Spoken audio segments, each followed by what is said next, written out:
ስንሰግድ ባለፈው ያነሳሁት ይሄን ነበረ። ምን ኪርያላይሶን ኪርያላይሶን አማኑኤል ናይን እያልን ኪርያላይሶን ኪርያላይሶን ትስቡጣይነኒ እናለን። አየው ትስቡጣ እንላለን፣ አማኑኤል እንላለን፣ እብኖዲ እንላለን። እነዚህ ቃላቶች ግዕዝ ቃላት አይደሉም፣ የግዕዝ ቃላት አይደሉም። እነሱን ፍቺ እንዳይ ስለፈለግኩኝ ነው።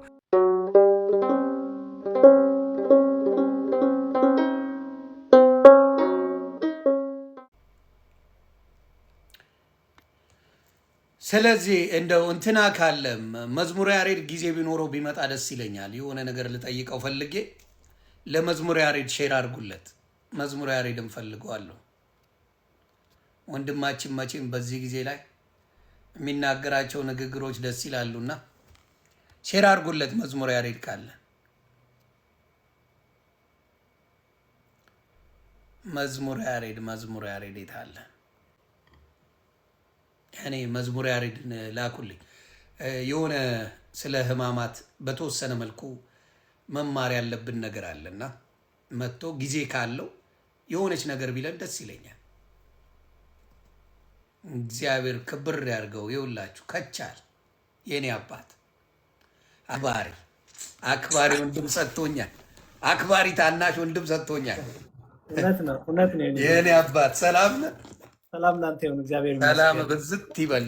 አንዳንድ የተቆራረጡ አይቼ እምባይ መጣ። ያስተማርካቸው በጣም ደስ የሚል ትምህርት ነበር። ስለ ክርስቶስ የሕማማቱን እንዲሁም ስለ ቅድስት ድንግል ማርያም ለምን ብሎ ሰቡ ያንን ነገር እንደሚከተል የተቆራረጡ ቪዲዮዎች ደርሰውኝ በጣም በጣም ደስ አለኝ። አዊሽ አውት ዜር እኛ እዚህ ሌላ ታሪክ ስናወራ አንተ ሕማማቱን በደንብ አድርገህ የኦርቶዶክስ ወንድምና እህቶቻችንን እያስተማርክበት ነበረ እና ለምንድን ነው በጣም ክሪቲካል የሆነው? እስቲ እኔም እንድማር ሌሎቹም ጊዜ ካለ ሕማማት በጣም ክሪቲካል የሆነውና በጣም ወሳኝ የሆነው ለምንድን ነው? ከዛ ጀምሮ አንተ ያለን ሀሳብ መጀመሪያ ጊዜ መኖርን ዘግበኛ አባቴ። ትንሽ ደቂቃ ሚቲንግን ጨርሼ አሁን በቃ ፎር ዘ ዴይ ጨርሻለሁ ያለኝን። እግዚአብሔር ይመስገን። ስለዚህ ጥሩ ሰዓት ይዣለሁ ማለት ጥሩ ሰዓት አግኝተኛል። መዝሙረ ያሬድ በጣም የምንወደው መዝሙሮቹ ራሱ መዝሙረ ያሬድ ዝም ብሎ አልተባለም፣ ይዘምራል። የኦርቶዶክስ ዘማሪ ነው እንድታቁ፣ በዚህ አጋጣሚ ዘማሪ ነው። ይሄንም እንድታቁ የማታቁ ሰዎች ካላችሁ ዘማሪም ነው። ተባረኩልኝ። ዲያቆንም ነው የቤተ ክርስቲያኑ። እግዚአብሔር ይባርክና እስቲ ንገረን በትልቁ እንኳን እግዚአብሔር ሰላም አገናኘን። አሜን። ሰሞነ ሕማማት እንኳን እግዚአብሔር በሰላም አደረሰን። ዛሬ እንግዲህ ሮብ ነው። እያንዳንዱ ቀናት በተለይ ሰሞነ ሕማማት ልዩ የሚያደርገው ምንድን ነው ካልከኝ፣ አጽዋማቱ ሁሉ ልዩ በረከት፣ ልዩ ጸጋ አላቸው። ሁሉ ልዩ ጸጋ የሚያሰጡት ምክንያቱም የጾም ጥፋት የለውም። ዮኒዬ እንኳን መንፈሳዊ ዓላማ ይዘህ ጾም አይደለም ለዶክተሮች እንኳን ለሰውነት ጤና ጾም ጹም ይላሉ፣ ዳይት አድርግ ይላሉ። መንፈሳዊ ነገር ደግሞ ይዘህ ደግሞ ዓላማ ይዘህ ስትጾመው ደግሞ እንዴት ጸጋ በረከት አያሰጥ? ጌታ እንደተናገረው ነው። ይህ አጋንንት የእንዚህ አይነቱ ጋኔን ያለ ጾምና ያለ ጸሎት አያወጣም ብሏል። እና ጾም በጣም ብዙ ጸጋ፣ በጣም ብዙ በረከት አለው። ሐዋርያቱ ራሱ በነገራችን ላይ ዮኒ አገልጋይ ሲሾሙ፣ አገልጋይ ሲተኩ ጾምና ጸሎት ይዙ ነበረ። ጾምና ጸሎት ይዘው መንፈስ ቅዱስን አስፈቅደው እግዚአብሔርን አስፈቅደው ነበረ አገልጋይ የሚሾሙት። እና ጾም በጣም ብዙ ጥቅሞች አሉት። ይሄ እንግዲህ ሲጀመር ይሄ ጾም የጌታ ጾም ይባላል። ጾመ እግዚእ ይባላል። የጌታ ጾም፣ የክርስቶስ ጾም፣ ዋናው ጾም፣ አብይ ጾም፣ የፋሲካ ጾም እያልን እንጠራዋለን። ታውቀዋለህ ስሙን። አብይ ጾም ያልንበት ምክንያት ምንድን ነው? ራሱ ጌታችን የጾመው ስለሆነ የጌታ ጾም ስለሆነ ከሰባቱ አጽዋማት ውስጥ ትልቁ ጾም፣ ዋናው ጾም የሚባለው አብይ ጾም ነው። ስለዚህ አብይ መባሉ ጌታ ራሱ ስለጾመው ነው። ዋና አብይ ማለት በግዕዝ ዋና ማለት ነው። ኦኬ እንግዲህ ሳምንቱ እያንዳንዱ 8 ሳምንት አሉ በዚህ 2 ወር ጾም ውስጥ ሆኒዬ እያንዳንዱ እሑድ የየራሱ ስያሜ ያላቸው። ለምሳሌ የመጀመሪያው ስንጀምር ዘወረደ ብለን ነው የጀመርነው። ዘወረደ የሚለው እሑድ የጌታችን መውረድን የጌታችን ስለ እኔ ስለ አንተ ስለ ዓለም ሁሉ ፍቅር ሲል የአዳምና ልጆቹን ከኃጢአት እስራት ሊቤዥ ሊያድን ቤዛ ሊሆን ምትክ ሊሆን ወረደልን። ስለዚህ ዘወረደ ብለን ጀመርም ማለት ነው። ጾሙ ስንጀምር የመጀመሪያ ጾሙ እሁዳ ስትገባ ዘወረደ። እየጻፍኩኝ አባቴ ቆይ ታብታብ አድርጉ መጣ። እሺ ታብታብ እያደረጋችሁ እስከዛ እኔ ዝማሬ ልዘምርላቸው እኔ እስኪመጣ አጭር እግዚአብሔር ስራው ድንቅ ነው፣ ለእኔ ያደረገው ብዙ ነው። እግዚአብሔር ስራው ድንቅ ነው፣ ለእኛ ያደረገው ብዙ ነው። እግዚአብሔር ስራው ድንቅ ነው፣ ለእኛ ያደረገው ብዙ ነው። እግዚአብሔር ስራው ድንቅ ነው፣ ለእኔ ያደረገው ብዙ ነው። አንድም ቀን አስቤ ተጨንቄ ለመኖር አልቻልኩም ተጠንቅቄ። ሁሉን ነገር ለእርሱ ትቼዋለው፣ የነፍሴን እረኛ አመልካለው። እግዚአብሔር ስራው ድንቅ ነው፣ ለእኛ ያደረገው ብዙ ነው። እግዚአብሔር ስራው ድንቅ ነው፣ ለእኔ ያደረገው ብዙ ነው። የዳዬን ደብዳቤ ውድቅ አድርጎ ሕይወቴ ለወጠ ወደ በጎ። እረ እንደ እርሱ ያለ የት ይገኛል? እግዚአብሔር ድንቅ ነው ይደንቀኛል። እግዚአብሔር ስራው ድንቅ ነው፣ ለእኔ ያደረገው ብዙ ነው። እግዚአብሔር ስራው ድንቅ ነው፣ ለእኛ ያደረገው ብዙ ነው። ሳልነግር የሚያስፈልገኝን ታውቃለህ፣ ሳልጠይቅ የሚያስፈልገኝን ታውቃለህ። ብቻ ጤና ስጠኝ አልጥፋ ከቤት እንዳገለግል። ሳልነግር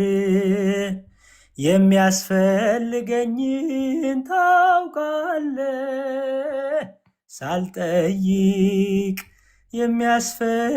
የሚያስፈልገኝን ታውቃለህ። ብቻ ጤና ስጠኝ አልጥፋ ከደጅ እንድዘምርልህ። ብቻ ጤና ስጠኝ አልጥፋ ከቤት እንዳገለግል። አሜን። እስክትመጣ ብዬ ነው የኔ። ኧረ በጣም ደስ የሚል መዝሙር ነው። አቋረጥክብኝ። ትንሽ ብጨርሰው ደስ ይላል በእውነት። እንዘምራለን። ዝማሬ መላእክት ያሰማልን። ለዚህ ነው የመዝሙር ያሬድን ገብታችሁ ዩቲዩብ ላይ በማየት ሼር በማድረግ እንዲሁም ደግሞ በረከቱን በመውሰድ በመዝሙሩ ለበረከት እንጂ ለሽቀላ የሚደረግ አይደለም መዝሙሩ። እግዚአብሔር ያክብርልኝ። በጣም ነው በጣም መዝሙር በጣም ድምፁ የተለየ ነው። እግዚአብሔር ሰጥቶሃል። እንደው በደንብ ብትዘምርበት እንደው።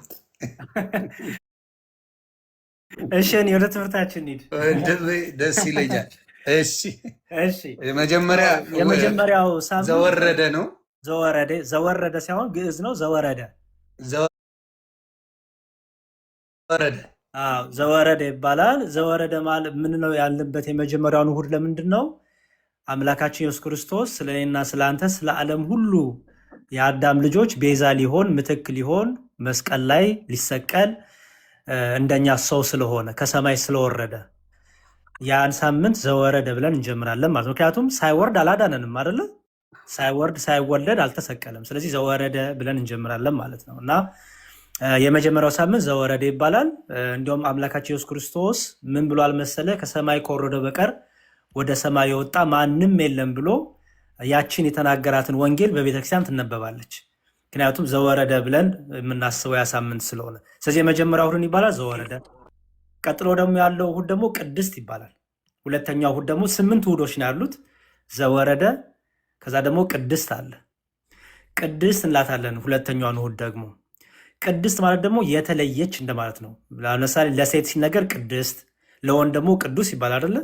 ግን አሁን ለቀናትም ይቺ ቀን ትላለ፣ በሴት አንቀጽ ቀንን ትጠራታለህ። ስለዚህ ቅድስት እናላለን። ቅድስት ደግሞ የተባለበት ምክንያት ለምንድን ነው?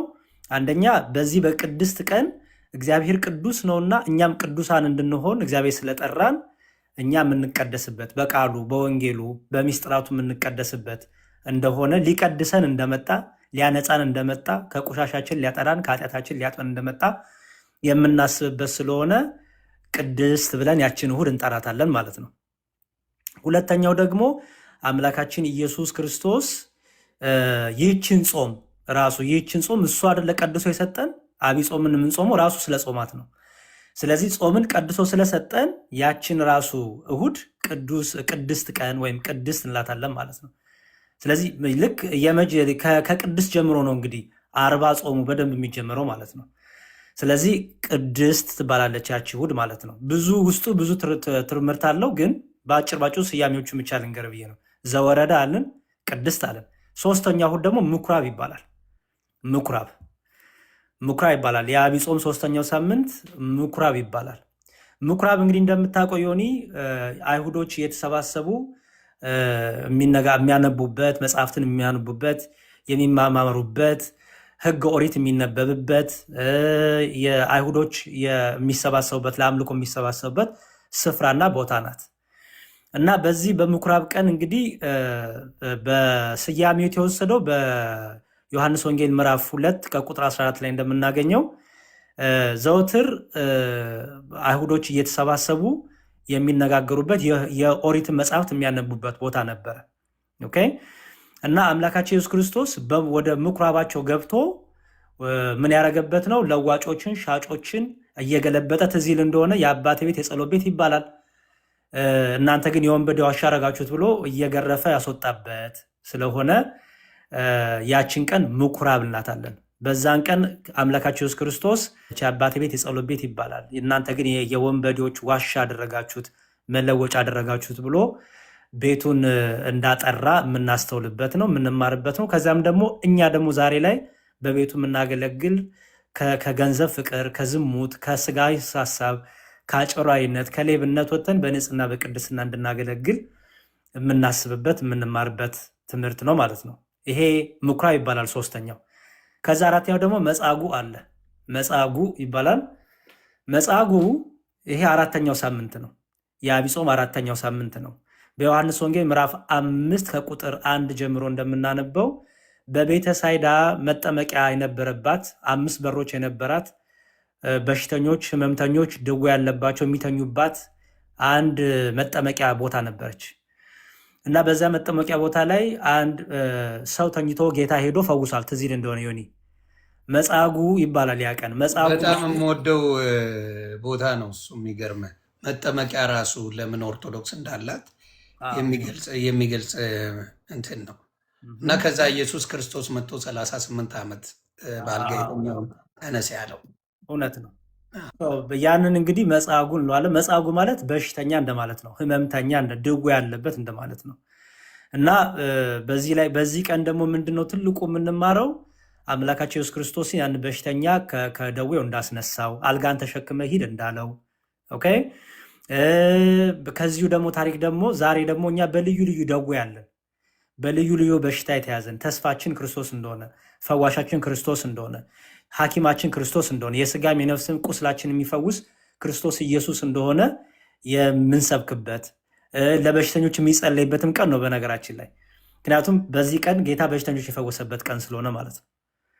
እና ይሄንን እንግዲህ በዛ ዕለት በሽተኞች ክርስቶስ ለበሽተኛው ተስፋ እንደሆነው ዛሬም በበሽታ በአልጋ በየሆስፒታሉ በየጸበል ቤቱ በየመንገዱ ለወደቁ ክርስቶስ ተስፋቸው ነው፣ መድኃኒታችሁ ነው፣ ሐኪማችሁ ዶክተራችሁ ክርስቶስ ነው እያልን ይህንን ፈዋሽነቱን ኢየሱስ ማለት መድኃኒት ስለሆነ መድኃኒትነቱን የምናስተምርበት ሳምንት ናት ያቺ ሳምንት፣ አራተኛው ሳምንት። ከዛ አምስተኛው ሳምንት ደብረ ዘይት ይመጣል።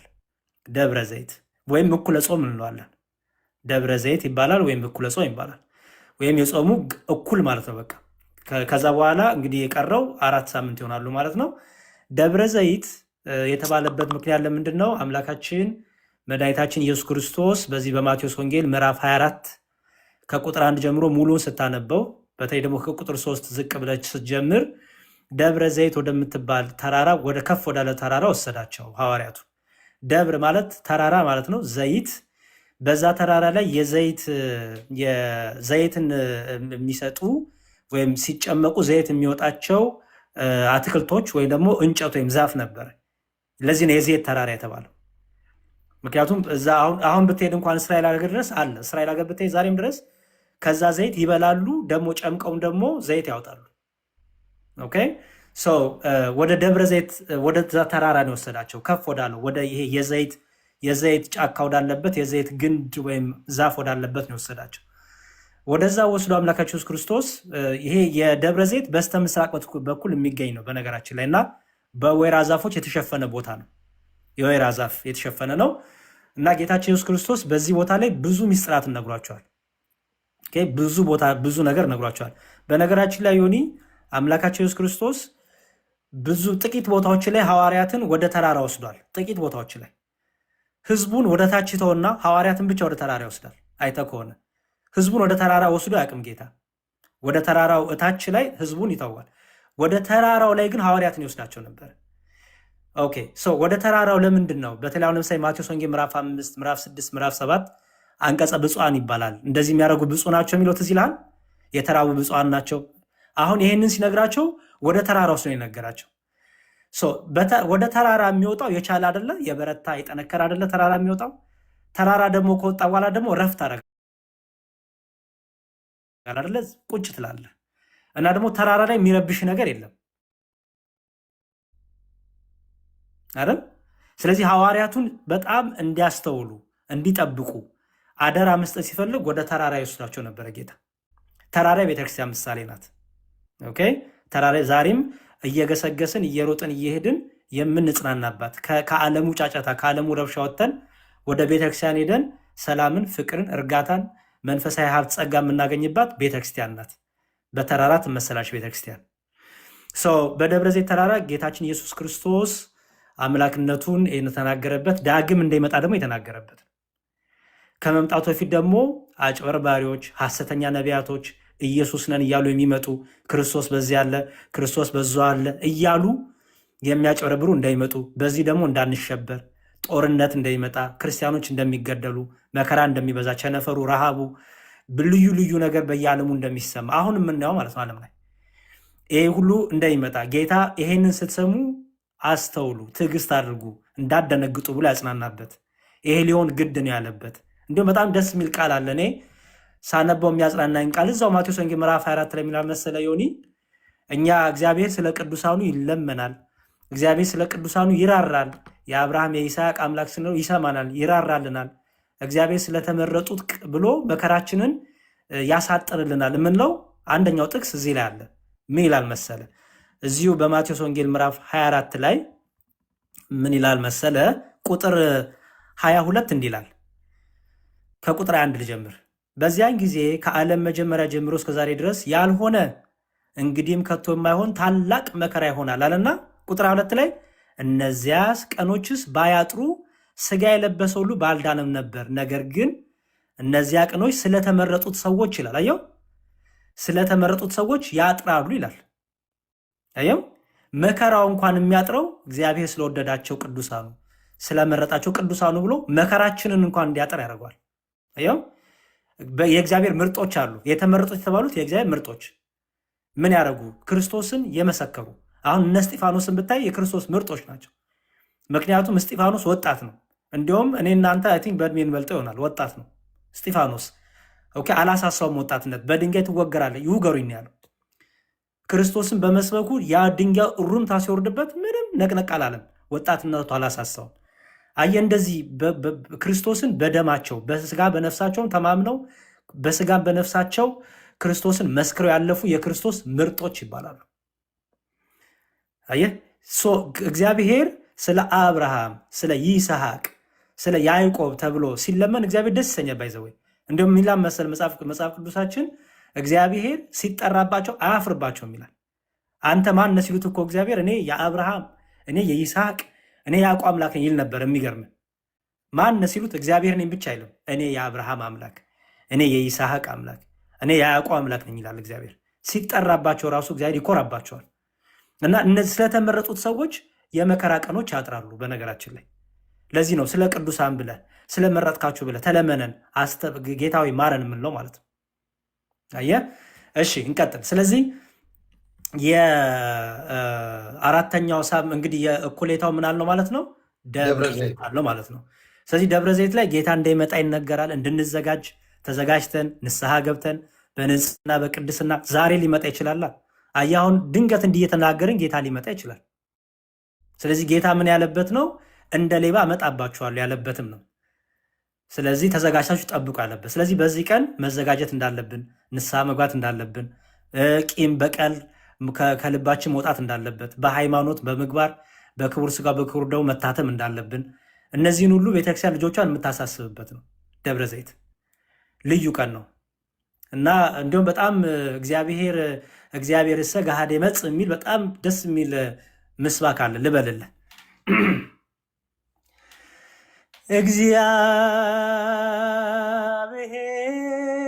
እግዚአብሔር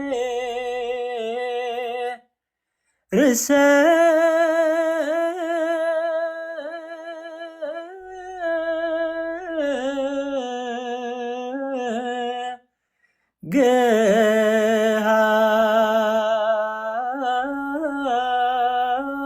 ገሃደ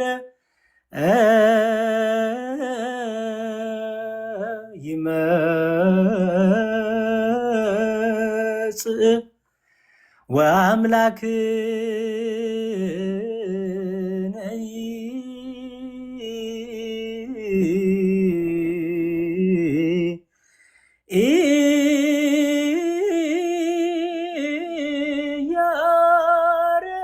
ኢያረም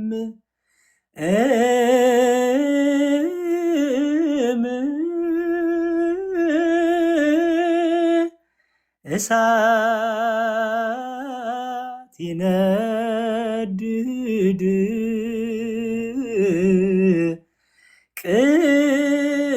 ቅድሜሁ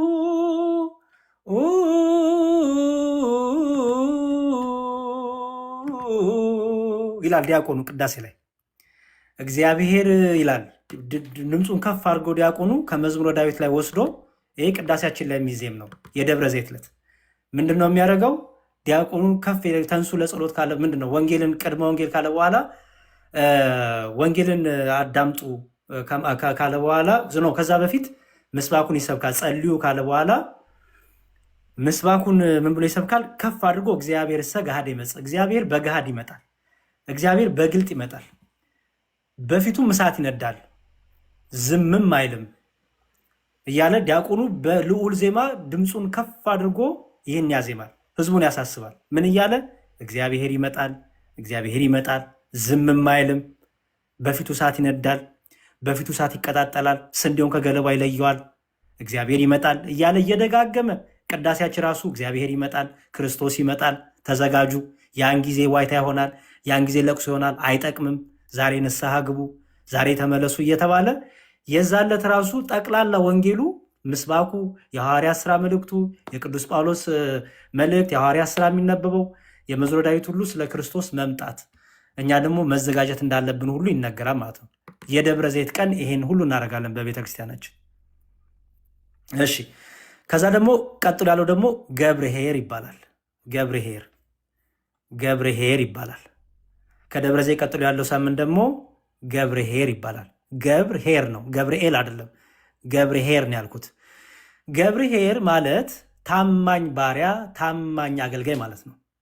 ገብርኄር ማለት ታማኝ ባሪያ፣ ታማኝ አገልጋይ፣ ፍሬ ያፈራ፣ ለጌታው የታመነ አገልጋይ ማለት ነው ገብርኄር። በዚህ ዕለት የሚነበበው ወንጌል የማቴዎስ ወንጌል ምዕራፍ 25 ከቁጥር 14 ይነበባል።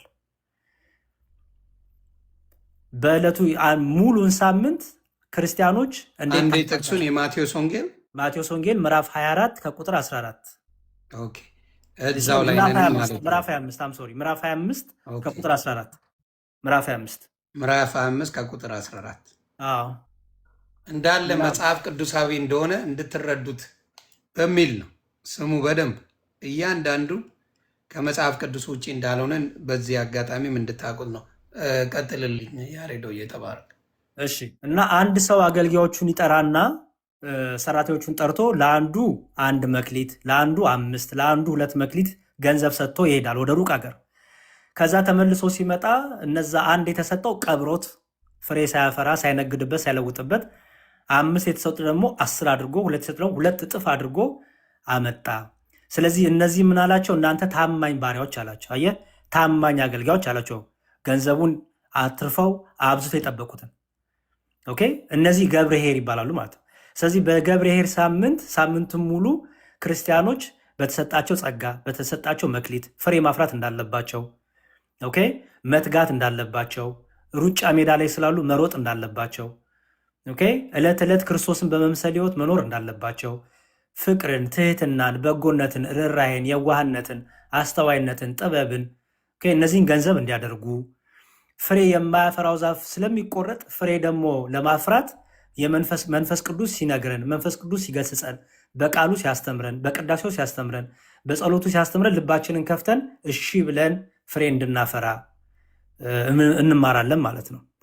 እና በዚህ ቀን እንግዲህ ፍሬ ስለማፍራት ክርስቶስ እኔ የክርስቶስ ነኝ ኢየሱስ ጌታ ነው ማለት ብቻ ሳይሆን ኢየሱስ ጌታን ያለ ሰው ደግሞ የክርስቶስን ሕይወት መኖር እንዳለበት፣ እኔ ክርስቲያን ነኝ ማለት ብቻ ሳይሆን ኦርቶዶክሳዊ ክርስቲያናዊ ሕይወት መኖር እንዳለበት፣ እኔ እኮ በመስቀሉ የዳንኩ ነኝ ብሎ ብቻ መፎከር ሳይሆን በመስቀሉ እንደዳነ ሰው መኖር መመላለስ እንዳለብን የምንማርበት ትልቅ ትምህርት ነው እና ገብርኄር ይባላል።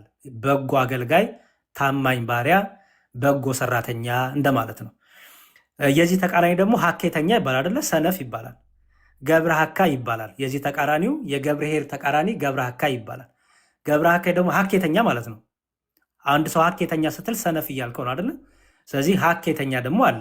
ምንም የሚያደርግ ምንም ፍሬ የማያፈራ ዝም ብሎ በቃ ነኝ እያለ የሚያወራ። ክርስትና የሚወራ ሳይሆን የሚኖር ነው። ሐዋርያቱ በወሬ አይደለም ጊዜያቸው ያለቀው። ዮኒ ሐዋርያቱ በሰማዕትነት ነው፣ በፍሬ ነው እንዴ። እነ ቅዱስ ጳውሎስ እኮ ቅዱስ ጳውሎስ ከመጣበት ሰዓት ጀምሮ ወደ ክርስቶስ ተመችቶት እኮ ያውቅም። ሲታሰር ሲደበደብ እየዘመረ ሲገባ ጳውሎስና ሲላስ እንዲሁም አላስተረፉትም እንጂ እንዴ ደግሞ ግን እየዘመሩ ደስ እየተሰኙ። ምክንያቱም አስገብሰዋቸው ቅዱስ ጳውሎስ ገብተው ይዘምራሉ። ቅዱስ ጳውሎስ ብዙ መልእክቱን የጻፈው እስር ቤት ነው።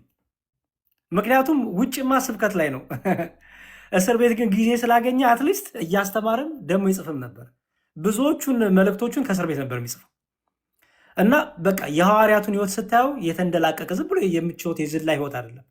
በመከራ በሕማማቸው ደስ እየተሰኙ በሚደርስባቸው ነገር ሁሉ ፍሬ እያፈሩ ክርስቶስን እየመሰሉ ሲወግሯቸው፣ ሲደበድቧቸው የሚያደርጉትን አያውቁም ይቅር በሉ እያሉ እና ገብርኄር የሚለው ሳምንት መክሊታችንን ተጠቅመን ጸጋችንን ተጠቅመን ፍሬ ስለማፍራት እንማራለን ማለት ነው። ከዛ ቀጥሎ ደግሞ ያለው ኒቆዲሞስ ይባላል። ኒቆዲሞስ ይባላል። ይሄ ደግሞ 7ኛው ሳምንት ነው። ኒቆዲሞስ ይባላል። ኒቆዲሞስ ይሄ ደግሞ የዮሐንስ ወንጌል ምዕራፍ 3 ላይ የምናገኘው ነው። አንድ የአይሁድ መምህር የሆነ ወደ ጌታ መጥቶ በማታ ሲማር ነበረ እና ወደ ጌታ መጥቶ ጌታ የማታው ተማሪ ይባላል። በቤተክርስቲያናችን አስተምሮ የማታው ተማሪ ይባላል። ማታ ነበር ደብረውን የማታ ተማሪ ይለዋል። ኤክስቴንሽን ስቱደንት ነው እና ኒቆዲሞስ የማታው ተማሪ ነው። ማታ ማታ እየመጣ ከጌታ እግር ስር ቁጭ ብሎ ይማር ነበረ። ኒቆዲሞስ ማታ ማታ የመጣበት ምክንያት ቀን ቀን ላይ ከእርሱ ጋር ቢታይ የሚደርስበትን ነገርም ስለሚሰጋ፣ ግን ከኒቆዲሞስ በጣም ብዙ የምንማረው ነገር አለ። ኒቆዲሞስ እውቀት ብቻ አይደለም ገንዘብም አለው። ባይዘወይ እውቀትም አለው፣ ጥበበኛ ነው፣ የተማረ ነው፣ ገንዘብም አለው እና ደግሞ ስልጣንም አለው። 3 ነገሮችን ያለው ነው ኒቆዲሞስ፣ ስልጣን፣ ገንዘብና እውቀት። ለዚህ ነው ጌታ አንተ የአይሁድ መምህር ስትሆን ይህን አታውቅምን ሲለው ነበር። አየህ፣ አዋቂ ስለሆነ አዋቂነት አለው፣ ገንዘብ አለው፣ ስልጣን አለው። አይተህ ከሆነ ብዙ ጊዜ እኛ ሰዎች ስልጣን ቢኖረ ወይ ገንዘብ የለንም፣ ወይ ገንዘብ ቢኖረ አዋቂዎች አይደለንም። ኒቆዲሞስ ግን 3ቱንም የነበረው ነው። 3ቱንም ግን ኖሮት ግን አልተወጣጠርም። ትዕቢተኛ አልነበረም፣ ትምክተኛ አልነበረም፣ ኢጎ የለበትም። አየህ፣ ዝቅ ብሎ ከጌታ እግር ስር ይማር ነበረ እና ኒቆዲሞስ ጌታን የጠየቀው ምንድን ነው? ጌታ ዳግመኛ ካልተወለድክ ወደ እግዚአብሔር መንግስት አገባም ሲለው ኒቆዲሞስ ምን አለ? እንዴ እኔ እኮ አሁን ትልቅ ሰው ነኝ፣ ወደ እናቴ ማህፀን ድጋሚ እንዴት ነው የምገባው አለ። ከዛ ጌታ ምን አለው? እንዴ አንተ የአይሁድ መምህር ስትሆን ይሄን አታውቅም አለው። ይሄ እንዴት አታስተውልም አለው። እንዴት የምናገረው አይገባም አለው። እና ከውሃና ከመንፈስ ካልተወለደ በስተቀር ማንም ወደ እግዚአብሔር መንግስት አይገባም ብሎ ጌታ ያጸናበት፣ ጥምቀትን ያጸናበት፣ ከውሃና ከመንፈስ መወለድ አስፈላጊ ግዴታ እንደሆነ ያጸናበት ትምህርት ነው። እና አንዴ ድገማት እዛ ጋር የዮሐንስ ወንጌል ላይ አጽንቶ የተናገረው ጌታ ኢየሱስ ክርስቶስ ምን የሚለውን ነው? ስሙ በደንብ ውሃና እንዲሁም ሲሆን እንዲሁም አይ አልገባህም እንዴ ከበደ እንዴ ብሎ መተው ነበረበት አይደል ጌታ። በነገራችን ላይ በተለያዩ ቦታዎች ላይ ሰዎች ስለጨነቃቸውና ስለከበዳቸው ብሎ ትምህርቱን አልቀየረም። እሱ ምንድነው? አንደኛው ከውሃና ከመንፈስ መወለድ ላይ አልቀየረም። ኒቆዲሞስ ከበደው እንዴ ምሳሌ ነው ልበለው እንዴ አላለም ጌታ። በቃ ካልተወለድክ የእግዚአብሔር መንግስት አትገባም ብሎ ከውሃና ከመንፈስ ብሎ እርግጥ አድርጎ ነግሮታል። ድጋሚ ደግሞ ትዝ ይል እንደሆነ ስለ ስጋው ስለ ክቡር ስጋውና ስለ ክቡር ደሙ ሲያወራ የሰው ልጅ ስጋና ደም ካልበላችሁ ካልጠጣችሁ፣ እዚህ ዮሐንስ ወንጌል ምዕራፍ 6 ላይ በራሳችሁ ሕይወት የላችሁም ሲላቸው ጨነቃቸው። ይሄማ የሚያስጨንቅ ትምህርት ነው አሉ። እንዴት ነው ይሄ ሰው ስጋውን ልንበላ ደሙን ልንጠጣ የሚሰጠበት? ጨነቃቸው። ጌታ ጨነቃችሁ እንዴ? ቆይ ልተውላችሁ አላለም። እኔ እኮ ከጨነቃችሁማ ምሳሌ እኮ ነው አላለም ጌታ። ያለው ምንድነው መሰለ? ኦኬ እውነት አጸናውና እውነት እላችኋለሁ የሰው ልጅ ስጋ ካልበላችሁ የሰው ልጅ ደም ካልጠጣችሁ ህይወት የላችሁ ማለትና ጭራሽ ዘጋው። ከዛ እንዲሁም ሌሎቹ ይሄ የሚጨንቅ ትምህርት ነው ብለው ሄዱ ይላል። ከዛ ወደ ሐዋርያቱ ዞር አለና ጌታ ምን አለ መሰላችሁ? እናንተስ ልትሄዱ ትወዳላችሁ? አየህ፣ የጌታ ስጋና ደም በቃ ይሄ ነገር ብለን የምናቀለው የምንለውጠው በቃ አይደለም፣ እውነተኛ ነው። ስለዚህ ምን አሉ ሐዋርያት? ከአንተ ወዴት እንሄዳለን አሉ። የህይወት ቃል አንተ አለ አሉ። ስለዚህ አንደኛው እንግዲህ ክፍል ኒቆዲሞስ ላይ ከውሃና ከመንፈስ ብሎ እርግጥ አድርጎ ያስተማረበት ትምህርት ነው ማለት ነው። እሺ ቀጥሎ እንግዲህ ባለፈው ያከበርናት የባለፈው እሑድ ማለት ናት ሆሳዕና ትባላለች። ሆሳዕና 8ኛው የዐቢይ ጾም ሳምንት ነው። የሰሞነ ሕማማትም ደግሞ የሚጀመርበት ነው። በልክ ሰኞ ሰሞነ ሕማማት ይጀመራል። ሆሳዕና የሚለው ስያሜ በማቴዎስ ወንጌል ምዕራፍ 21 ከቁጥር 9 ላይ ኦኬ አሁን አድን መድኃኒት እንደማለት። ሆሳዕና ማለት አሁን አድን፣ አሁን ተቤዠን፣ አሁን ታደገን እንደማለት ነው እና መድኃኒት ማለት ነው። እና አምላካችን ኢየሱስ ክርስቶስ በአህያ ጀርባ ላይ ተቀምጦ ሆሳዕና በአርያም እየተባለ ሕፃናት እየዘመሩ የኢየሩሳሌም ቤተ መቅደስ ጉዞ ወደ ኢየሩሳሌም ቤተ መቅደስ ጉዞ ያደረገበት ትህትናውን የገለጠበት ደግሞ ለአህያዋ እንኳን የተከበረችበት ጌታ ስለተቀመጠባት አህያዋ መሬት አይንካሽ ተብላ በጨርቅ ሄደችበት። አየህ ጌታ ሲኖርህ የማያከብርህ የለም። እኔ ይገርመኛል። ለምሳሌ ቅዱሳት ስዕላት የጌታ ክብር መገለጫ ናቸው ብለን እናስተምራለን እኛ። ኦኬ የእናቴ ፎቶ እንኳን ፎቶውን ሳይ የእናቴን ነገር ይገልጣል። ኦኬ ስዕላት ገላጭ ናቸው። ለምሳሌ ጣዖታት ገላጭ አይደሉም ማለት ዮኒ። አሁን ጣዖት ሪፕሬዘንቴሽን አይደለም። ጣዖት ነው አለቀ። ለምሳሌ ዳጎን የሚባለው ጣዖት አለ ፊት ለፊት የሚታየው ያ ጣዖት ነው በቃ አለቀ። ሪፕሬዘንቴሽን የዳጎን ሪፕሬዘንቴሽን ሳይሆን ራሱ ጣዖት ነው በቃ ሪፕሬዘንቴሽን አይደለም ጣዖት። ስዕላት ግን ሪፕሬዘንቴሽን ናቸው። ምክንያቱም ሲሳሉ ወካይ ስለሆኑ ማለት ነው። ይሄ ወካይ የሆነው ስዕል የእግዚአብሔር ክብር መገለጫ ነው ብለን ቅድም ባለፈው ብዙ ጊዜ ታነሳዋለህ። የቅዱስ ጳውሎስን ጨርቅ የቅዱስ ጳውሎስ ጨርቅ እኮ እንደ ማንኛውም ጨርቅ ናት አይደል? የምትታጠብ ናት፣ የምትጨመቅ የምትቀደር ናት። ግን የክርስቶስ ክብር ይገለጥባት ነበር። የክርስቶስ ክብር ይገለጥበታል። የእኔና የአንተ አምላክ ኢየሱስ ክርስቶስ ዛሬም ስራ አላቆምም። የአንዳንዶች አምላክ አቁሞ ሊሆን ይችላል፣ እሱ የእነሱ ምርጫ ነው። የእኔና የአንተ አምላክ ግን ዛሬም ይሰራል። ዛሬም እግዚአብሔር ይሰራል። ስለዚህ በስዕሉ ላይ አድሮ ክብሩን ይገልጣል ብለን እናምናለን። ምክንያቱም ስዕሉ ምን ስለሆነ? ወካይ ስለሆነ፣ ስዕሉ ሪፕሬዘንቴሽን ስለሆነ አይኮኖግራፊ ነው። ኦኬ የሆሳዕና ዕለት እንግዲህ አህያዋ እንኳን ክርስቶስ ስለተቀመጠባት ተከብራለች። ክርስቶስ የነካው ነገር ሁሉ የከበረ ነው። ባይዘወይ ለምሳሌ ክርስቶስ የተገለጠበት ያ ተራራ ትዝ ይላል፣ ደብረ ታቦር ተራራ ቅዱስ ተራራ ተብሏል በመጽሐፍ ቅዱሳችን ላይ። በነገራችን ላይ እሱ ቦታ ድንጋይ እኮ ነው አይደል? ብዙ ጊዜ አይተህ ከሆነ ይከራከሩናል። ምን እያሉ የድንጋይ ወይም የቦታ ቅዱስ የለውም ይሉን አይደለ? አይደል? ሆኔ ምንም አይባል አለ። እስቲ መጽሐፍ ቅዱስ ግን ምን እንደሚለን እኔ በዚህ እንዲህ ይላል። እሺ በሁለተኛ ጴጥሮስ መልእክት ጥቅስ ያዝ። ሁለተኛ ጴጥሮስ ምዕራፍ 1 ቁጥር 18 ሁለተኛ ጴጥሮስ ምዕራፍ 1 ቁጥር 18 ሁለተኛ ጴጥሮስ ምዕራፍ 1 ቁጥር 18 እኛም ይላል በቅዱሱ ተራራ ይላል። አየው፣ እኛም በቅዱሱ ተራራ ከእርሱ ጋር ሳለን ይህን ድምፅ ከሰማይ ሲወርድ ሰማን። ወደ ታቦር ተራራ ወስዷቸው ከሰማይ የአብ ድምፅ የምወደው ልጄ ይህ ነው የሚለው ድምፅ የተሰማ ጊዜ ትዝ ይላል። እኛ ቡሄ ብለንም ደብረ ታቦር የምናከብረው ጌታ አምላክነቱ የገለጠበት መለኮትነቱ የገለጠበት ያን ተራራ እንግዲህ ከረጅም ዘመናት ጌታ ካረገ ተነስቶ ካረገ በኋላ ከረጅም ዘመናት በኋላ ጴጥሮስ ሲጽፍልን በመልእክቱ ምን አለን? ቅዱሱ ተራራ ብሎ ጠራው። ለምንድነው ቅዱስ የተባለው? ተራራው በራሱ ቅዱስ ነው እያለ ነው? አይደለም። እኛ ስዕላትን ቅዱሳት ስንል በራሳቸው ቀለሙ እያለ አይደለም። የሚወክሉት ወካዩ ግን ቅዱስ ስለሆነ ቅዱስ ስዕል ይባላል። እርኩስ ስዕል እኮ አለ አይደል? አሁን እርኩስ ስዕልና ቅዱስ ስዕል ብለህ የምትለየው ምኑን አይተክ ነው? ሜሴጁን አይደለ? የተቀመጠውን ነገር ያ ስዕል ምንድነው ሪፕሬዘንት የሚያደርገው? መጽሐፍ ቅዱስ እኮ ቅዱስ ያሰኘው ምንድነው? ዮኒ ቃለ እግዚአብሔር ስለተቀመጠበት ነው አይደል? ቃለ እግዚአብሔር ሲቀመጥበት መጽሐፉን ብለህ ጠራኸው፣ ቅዱስ ብለህ ጠራኸው። መጽሐፉ ከመቀመጡ በፊት እኮ ቅዱስ አትለው። ቃሉ ከመቀመጡ በፊት ጀስት ወረቀት ነው አይደል? ወረቀቱ ግን ልክ ቃለ እግዚአብሔር ሲቀመጥበት ምን ተባለ? ቅዱስ ተባለ።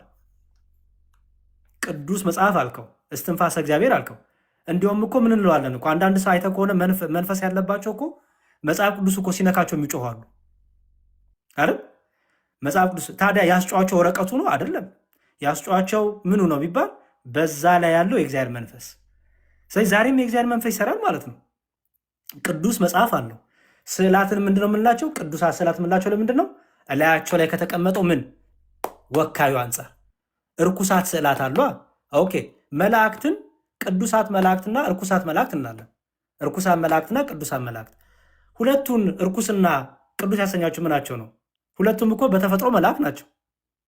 ቅዱስና እርኩስ ያሰኛቸው ግን ምናቸው ነው? ግብራቸው፣ ስራቸው አይደለ? በቃ ልክ እንደዛ ሁሉ ቅዱስ ስዕል አለ፣ እርኩስ ስዕል አለ። ቅዱስ ስዕል ከስሙ እንደምትረዳው ስለ ቅድስና ስለ መንፈሳዊ ነገር የሚነግርክ ነው፣ የሚሰብክክ ነው። የእኔ እናት ማንበብ አትችልም። ስለዚህ በምንድን ነው ማስተምራት? ወንጌልን በቅዱስ ስዕል። አየህ፣ በቅዱስ ስዕል አስተምራታለሁ። በዛ በቅዱስ ስዕል ላይ ደግሞ ቅዱሱ መንፈሱ ስላለ ምን ይደረግበታል? ድንቅ ይደረግበታል ብለን እናምናለን። ልክ መጽሐፍ ቅዱስ ላይ አጋንንት ያለበት መንፈስ ያለበት ሰው ሲነካው እንደሚጮህ ማለት ነው፣ መንፈሱ ስላለበት። ኦኬ ፐርፌክት። ስለዚህ በቅዱሱ ተራራ ብሎ ያን ቦታ ቅዱስ ጴጥሮስን ብሎ ጠራው ማለት ነው። ቅዱስ ተራራ ብሎ ጠራው ማለት። ስለዚህ የቦታ ቅዱስም አለ ማለት ነው። የቦታ ቅዱስም አለ እና የሆሳዕና ዕለት በጣም ሰፊ ትምህርት አለው። የሚገርም በጣም ደስ የሙሴንም እንደዛ ብሎት የለ እንደ ምኑን የቆምክባት መሬት የተቀደሰች ናትና ጫማን ከብረ ብሎ ከሚለው ቅዱስ ቦታ ተብላለች። ያችን እንኳን የሚገርም ያዕቆብ ተንተርሷት የተኛችውን ድንጋይ ያቺ ድንጋይ እንኳን ቅዱስ ተብላለች። መልአክ ሲወጡባትና ሲወርዱባት ያያት ተንተርሶ የተኛባት ድንጋይ ያዕቆብ ድንጋይ የምትባለው በሎዛ የተባለችው ማለት ነው። እሺ ሆሳዕና እንግዲህ የስምንተኛው ሳምንት ነው። እንግዲህ ሆሳዕና ላይ በጣም ብዙ ነገር እንማራለን። አምላካችን ኢየሱስ ክርስቶስ በነገራችን ላይ ሆሳዕና አምላካችን ክርስቶስ በአህያይቱ ላይ ተቀምጦ የመጣው ትንቢት ስለነበረ ነው። ኦኬ በአህያ ላይ ተቀምጦ የመጣው አምላካችን ክርስቶስ ትንቢት አስቀድሞ የተነገረ ስለነበረ ነው። እሱን ትንቢት ልስጥህ። አንዳንድ ሰዎች በተለይ ከክርስትና ውጭ ያሉ የእናንተ አምላክ በአህያ ምና እያሉ ሙር ለመያዝ ይሞክራሉ። ያው ምስኪንነት ነው። ክርስቶስ ባይዘወይ በአህያ የገባበትም ምክንያት አለው። አንደኛው ትንቢት ነው። ኦኬ ምን ይላል? በዚህ ትንቢተ ዘካርያስ ላይ ከቁጥር 9 ቁጥር 9 ላይ ምዕራፍ 9 ቁጥር 9 ምዕራፍ 9 ቁጥር 9 ምዕራፍ 9 ቁጥር 9 ምን ይላል? አንቺ የጽዮን ልጅ ሆይ እጅግ ደስ ይበልሽ፣ አንቺ የኢየሩሳሌም ልጅ ሆይ እልል በይ። እነሆ ንጉሥሽ ጻድቅና አዳኝ ነው፣ ትሑትም ሆኖ በአህያይቱ ግልገል በውርንጫይቱ ላይ ተቀምጦ ወደ አንቺ ይመጣል። አየው፣ አስቀድሞ ትንቢተ ዘካርያስ ምዕራፍ 9 ቁጥር 9 ላይ ተነግሯል ማለት ነው።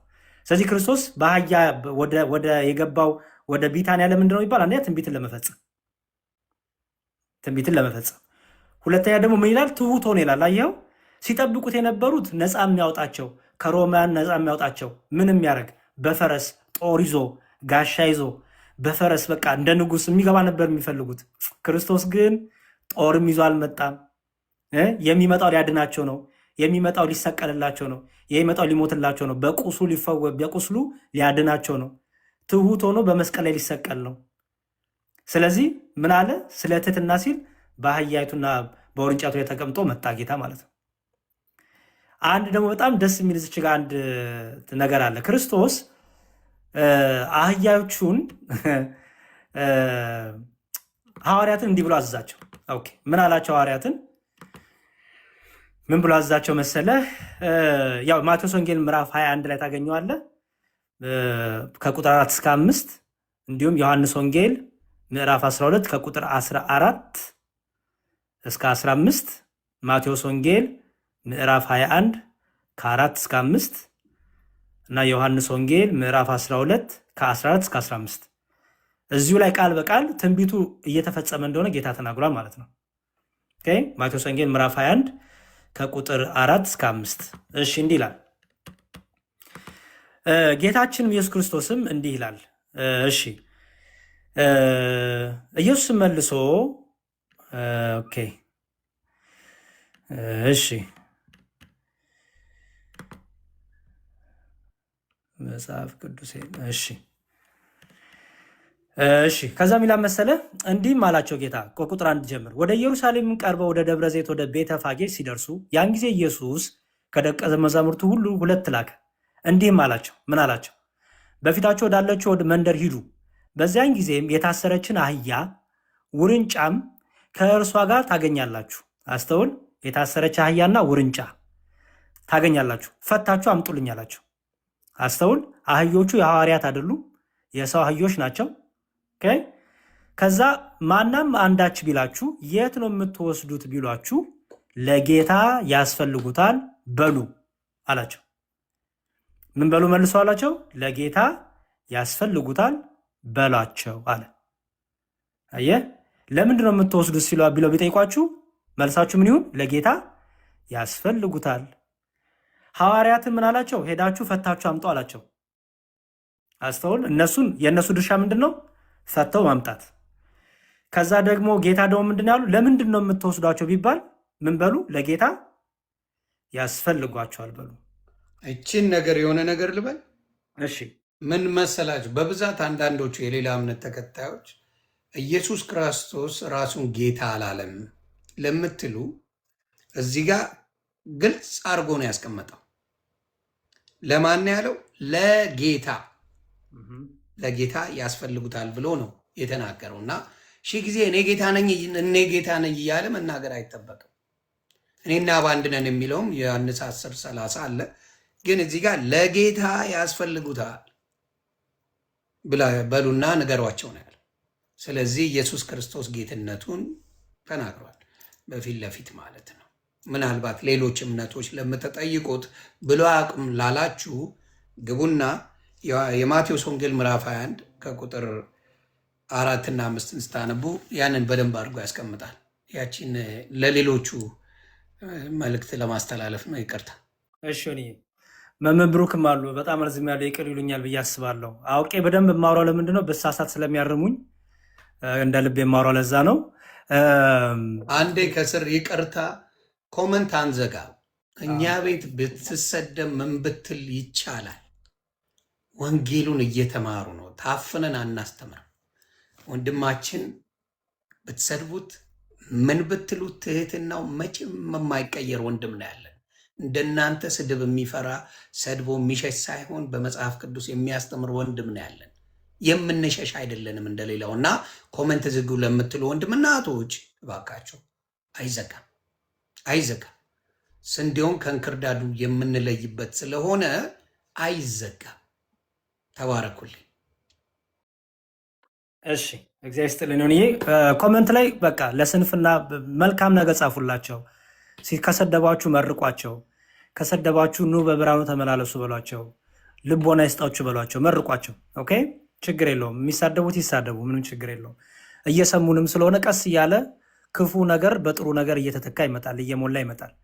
እሺ ስለዚህ አባቶቻችንን ሲተረጉሙልን ምን ብለው ተረጉሙልን መሰለ? አስተውል ዮኒ።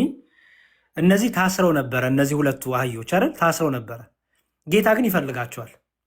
ኦኬ ጌታ ይፈልጋቸዋል። ጌታ ያለ ምክንያት ለጌታ ያስፈልጉታል አላለም።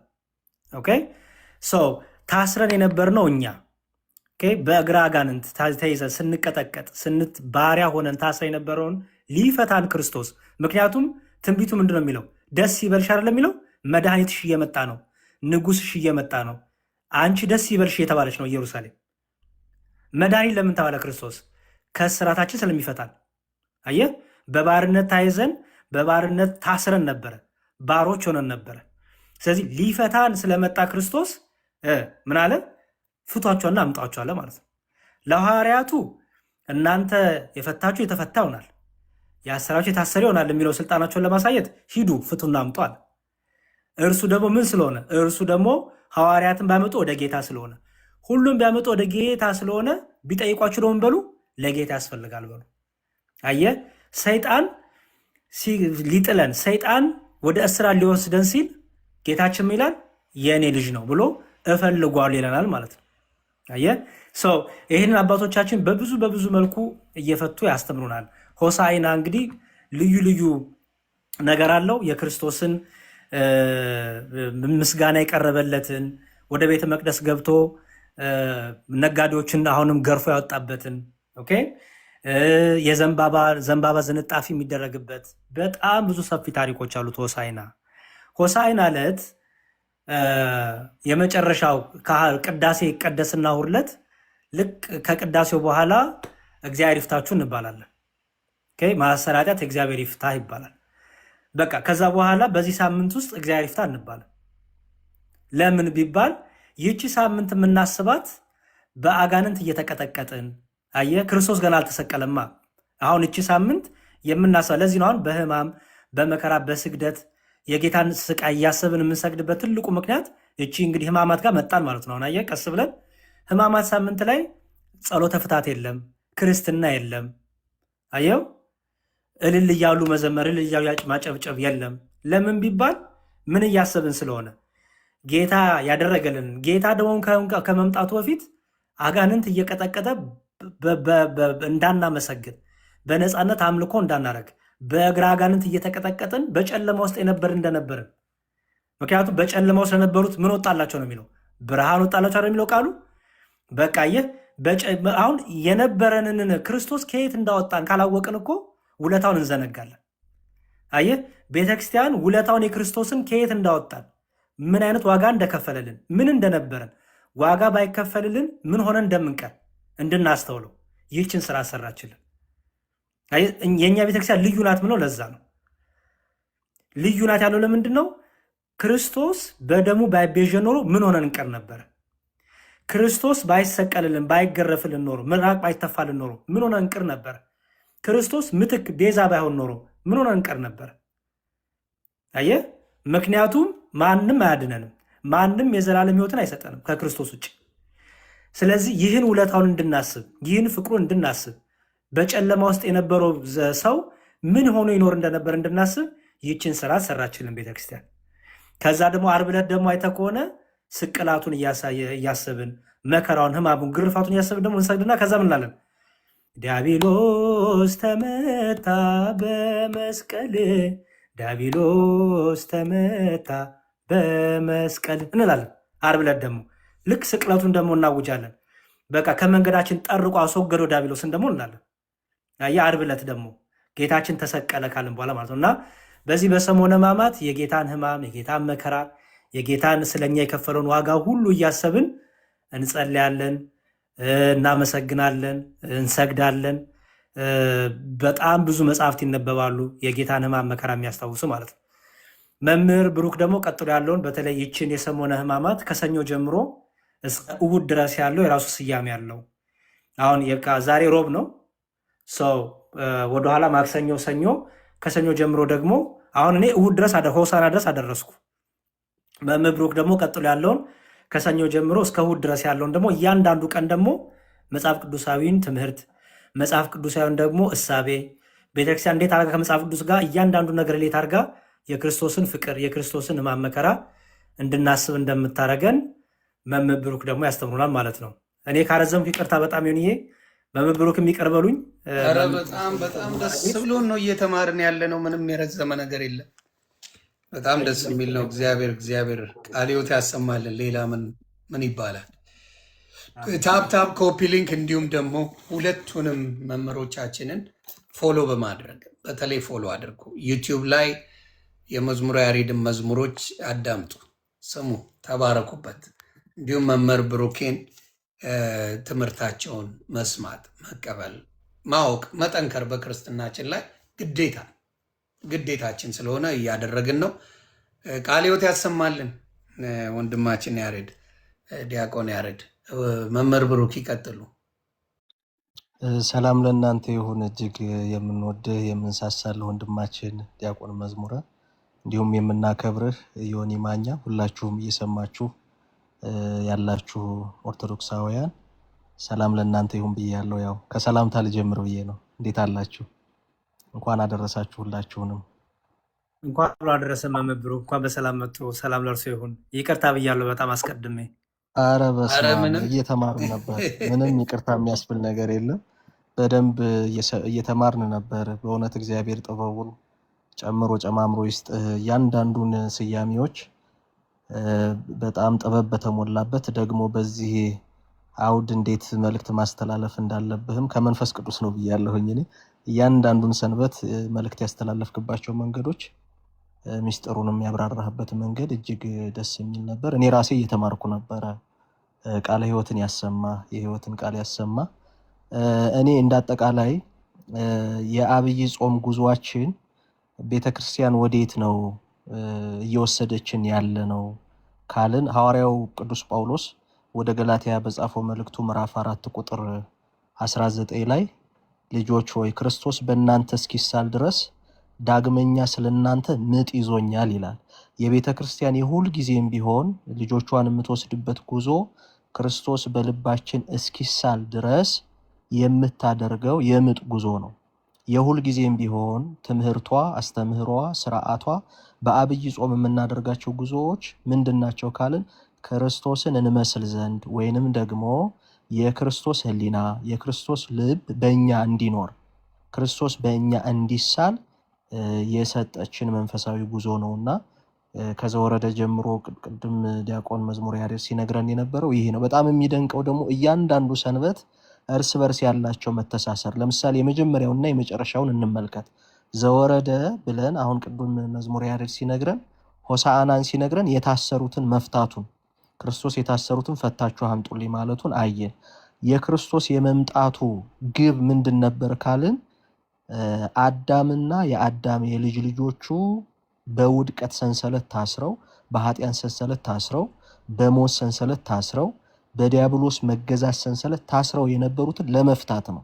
የወረደበት ዓላማ የታሰሩትን ሁሉ ለመፍታት፣ ለታመሙት ሁሉ መድኃኒት ለመሆን፣ በጨለማ ላሉት ሁሉ ብርሃን ለመሆን፣ በሞት ላለን ለሁላችን ሕይወት ለመሆን ሆሳዕና ልክ እንደዚህ አስበን ኦኬ ከስራታችን እንዴት ፈታን፣ ከህመማችን እንዴት ፈወሰን፣ ከሞታችን እንዴት ሕይወት ሆነን ስንል ደግሞ ሰሙነ ሕማማት በምኑ በህመሙ። አይገርምም? በጣም እኮ የቤተክርስቲያን ውበት የሥርዓቷ ውበት በጣም የሚደንቅ ነው። ወረደ አለች ለምን ስንል የታሰርነውን ሊፈታን። ኦኬ ሰሙነ ሕማማትስ እንዴት ፈታን? በእርሱ ቁስል እኛ ተፈወስን። አየ በቁስሉ ነው የፈወሰን። የተወደደው ሊቅ ቅዱስ ዮሐንስ አፈወርቅ ሲናገር ምን ይላል? ታማሚዎቹን ታሞ የፈወሰ ሐኪም ለታማሚዎቹ በቁስሉ መድኃኒት የሆነ ፈዋሽ ማን ነው? እርሱ ክርስቶስ። ስለዚህ የሕማማት ሳምንት ደግሞ በጥቅል በዚህ ጆርኒያችን ክርስቶስ ወረዳልን። ለምን? ሁለቱን ነው አይደለ የታሰሩትን የፈታው። አንዲቱ አህያ ነች፣ አንዲቱ ግልገል ነች። ግልገሊቱ ሩንጫይቱ ማለት የአህያ ልጅ ነች።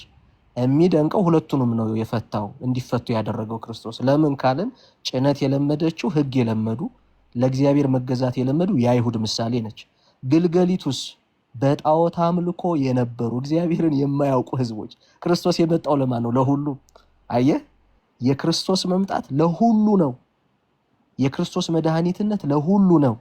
የክርስቶስ ወደዚህ ዓለም መውረድ ለሁሉ ነው። እንዴት ግን መድኃኒትነቱ ደግሞ እንዴት ተሰጠ ለሰው ልጅ ካልን ሐመ በእንቲአነ ስለኛ ታመመ። ስለዚህ ቁስሉ መድኃኒት ሆነልን፣ ህመሙ ፈውስ ሆነልን። ማህያዊት በምትሆን ህመሙ ሁላችንንም ፈወሰን። ለሁሉ የመጣው ይህ መድኃኒት በህመሙ በኩል በቁስሉ በኩል ለታመምን ለሁላችን ምን ሆነልን ማለት ነው? መድኃኒት ሆነልን።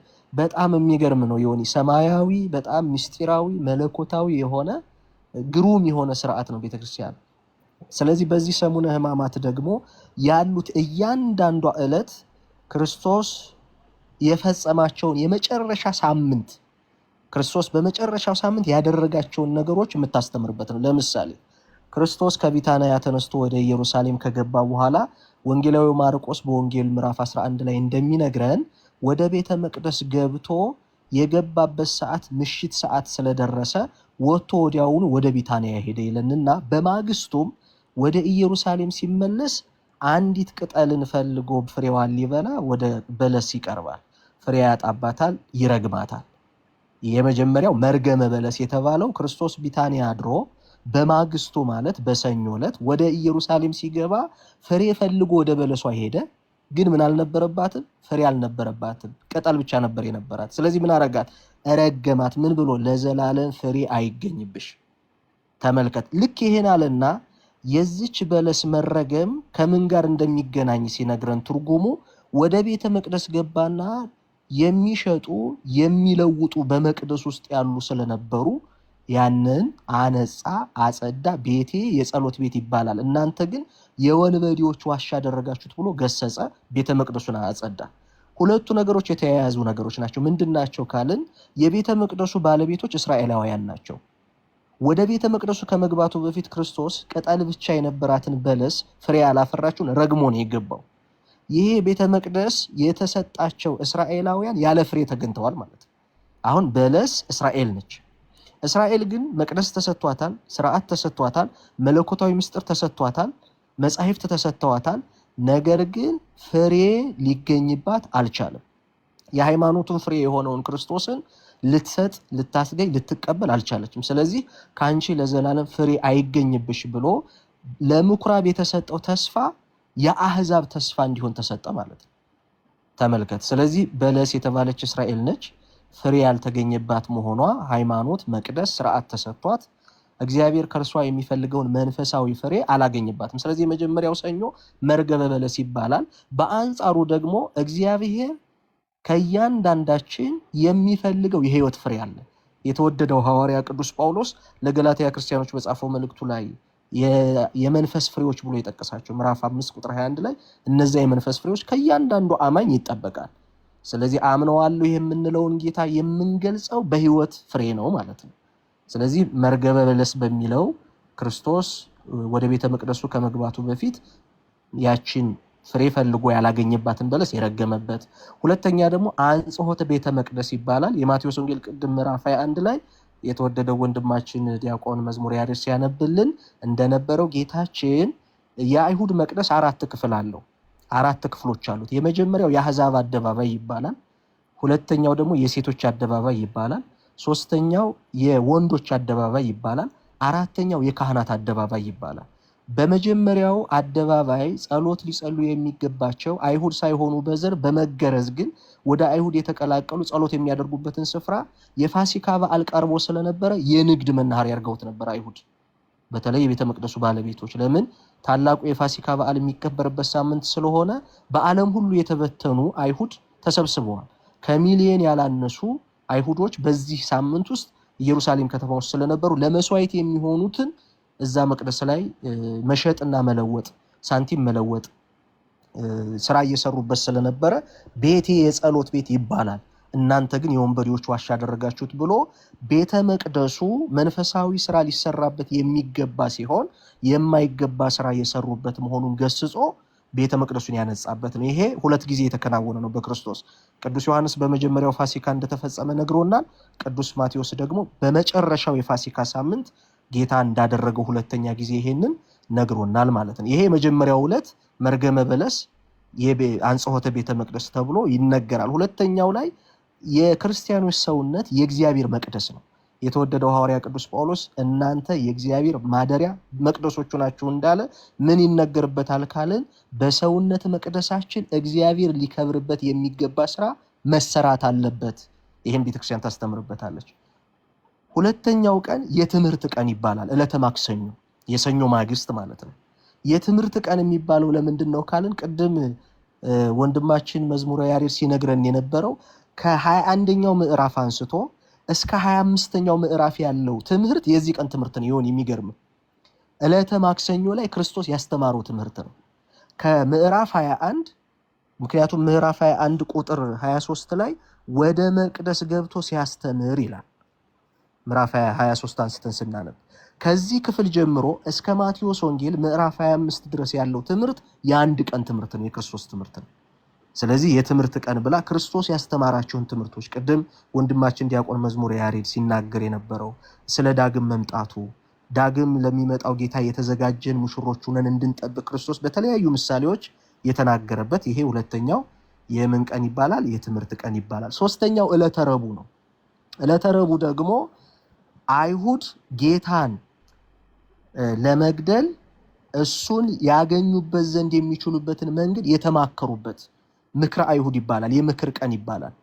ጌታን ለመያዝ ጌታን ለሞት አሳልፎ ለመስጠት ጌታ እንዲሞት ለማድረግ አይሁድ የተማከሩበት ዓለም ሁሉ ተከተለው እንግዲህ ምን ብለን እናያለን? ይሄ ሁሉ ሰው ተከትሎት ከሚጠፋ አንድ ሰው ቢሞት ይሻላል ብለው አይሁድ ጌታን አሳልፎ ለመስጠት የመከሩበት ምክረ አይሁድ ተብሎ ይታወቃል። 2ኛው ደግሞ በስምዖን ዘለምጽ ቤት እጅግ ውድ የሆነ ሽቶ ይዛ መታ በጌታ እግር ፊት ክብር ያንተ ነህ ስትል የከበረ ሽቶ ያፈሰሰችውን ባለ ሽቶዋን ማርያም የምናስብበት የበጎ መዓዛ ቀን፣ የንስሐ ቀን፣ የእንባ ቀን ብለን የምናስብበት ቀን ስለሆነ ዕለተ ረቡዕ በዚህ ይሰየማል ማለት ነው። ሌላው 4ኛው ነገ የምናስበው ዕለተ ሐሙስ ማለት ነው። ምናልባት በእናንተ ጊዜውን እርግጠኛ መሆን አልችልም። በእኛ ነገ ሐሙስ የምስጢር ቀን ይባላል። የማቴዎስ ወንጌል ምዕራፍ 26ን የዮሐንስ ወንጌል ምዕራፍ 13ን ስናነብ ይሄ የምስጢር ቀን ምንድነው ካልን ምስጢረ ቁርባንን ጌታ እንደ ሊቀ ካህንነቱ ህብስት አንስቶ ይህ ስጋዬ ነው፣ ጽዋ አንስቶ ይህ ደሜ ነው ብሎ የሰጠበትንና የሐዲስ ኪዳንን ምስጢር የመሰረተበትን አዲስ ኪዳንን የመሰረተበትን የምናስብበት ቀን የመጀመሪያው ሐሙስ ምን ይባላል? የምስጢር ቀን ይባላል። የመጀመሪያው ትልቁን ማዕከል የሚይዘው ይሄ ነው። ጌታ ምስጢረ ቁርባንን በደቀ መዛሙርቱ ፊት እንደ ሊቀ ካህንነቱ የፋሲካውን ራት ከበሉ በኋላ ህብስት አንስቶ ይህ ስጋዬ ነው ብሎ ባርኮ አክብሮ፣ ጽዋ አንስቶ ይህ ደሜ ነው ብሎ የሐዲስ ኪዳንን ምስጢረ ቁርባንን የመሰረተበት የማቴዎስ ወንጌል ምዕራፍ 26 ቁጥር 26 አንስተን ስናነብ የምናገኘው የዮሐንስ ወንጌል ምዕራፍ 13 ላይ የምናገኘው ጌታ እውነተኛ ስጋውን እውነተኛ ደሙን ይህ ስጋዬ ነው ይህ ደሜ ነው ለሐዲስ ኪዳን የሚፈስ ስለ ብዙዎች ኃጢአት የሚፈስ ደሜ ብሎ የሚቆረስ ስጋውን የሚፈስ ደሙን የሰጠበት የመጀመሪያው። 2ኛው ሕጽበተ እግር ይባላል። ጌታችን ጌታ ሲሆን አምላክ ሲሆን በትህትና ዝቅ ብሎ የደቀ መዛሙርቱን እግር የያዘበት ቅድም መዝሙረ ያሬድ ሲጠቅሰው የነበረው በዕለተ ሆሳዕና የተቀደሰው ቅዳሴ ጎርጎርዮስ ነውና የጌታ ልዑልነት ይናገርና ትህትናውን ግን እንዴት እንደሚያሳይ እንዲህ ይላል። ግሩም ውእቱ እምግሩማን ልዑል ውእቱ እምልዑናን ጽኑ ውእቱ እምአርእስተ አድባራት ጽኑዓን። እርሱ አለ ከልዑላን በላይ ልዑል ነው፣ ከግሩማን በላይ ግሩም ነው፣ ከፍ ካሉ ከተራሮችም በላይ ጽናት አለው፣ ከአርያም በላይ ከፍ ያለ ነው።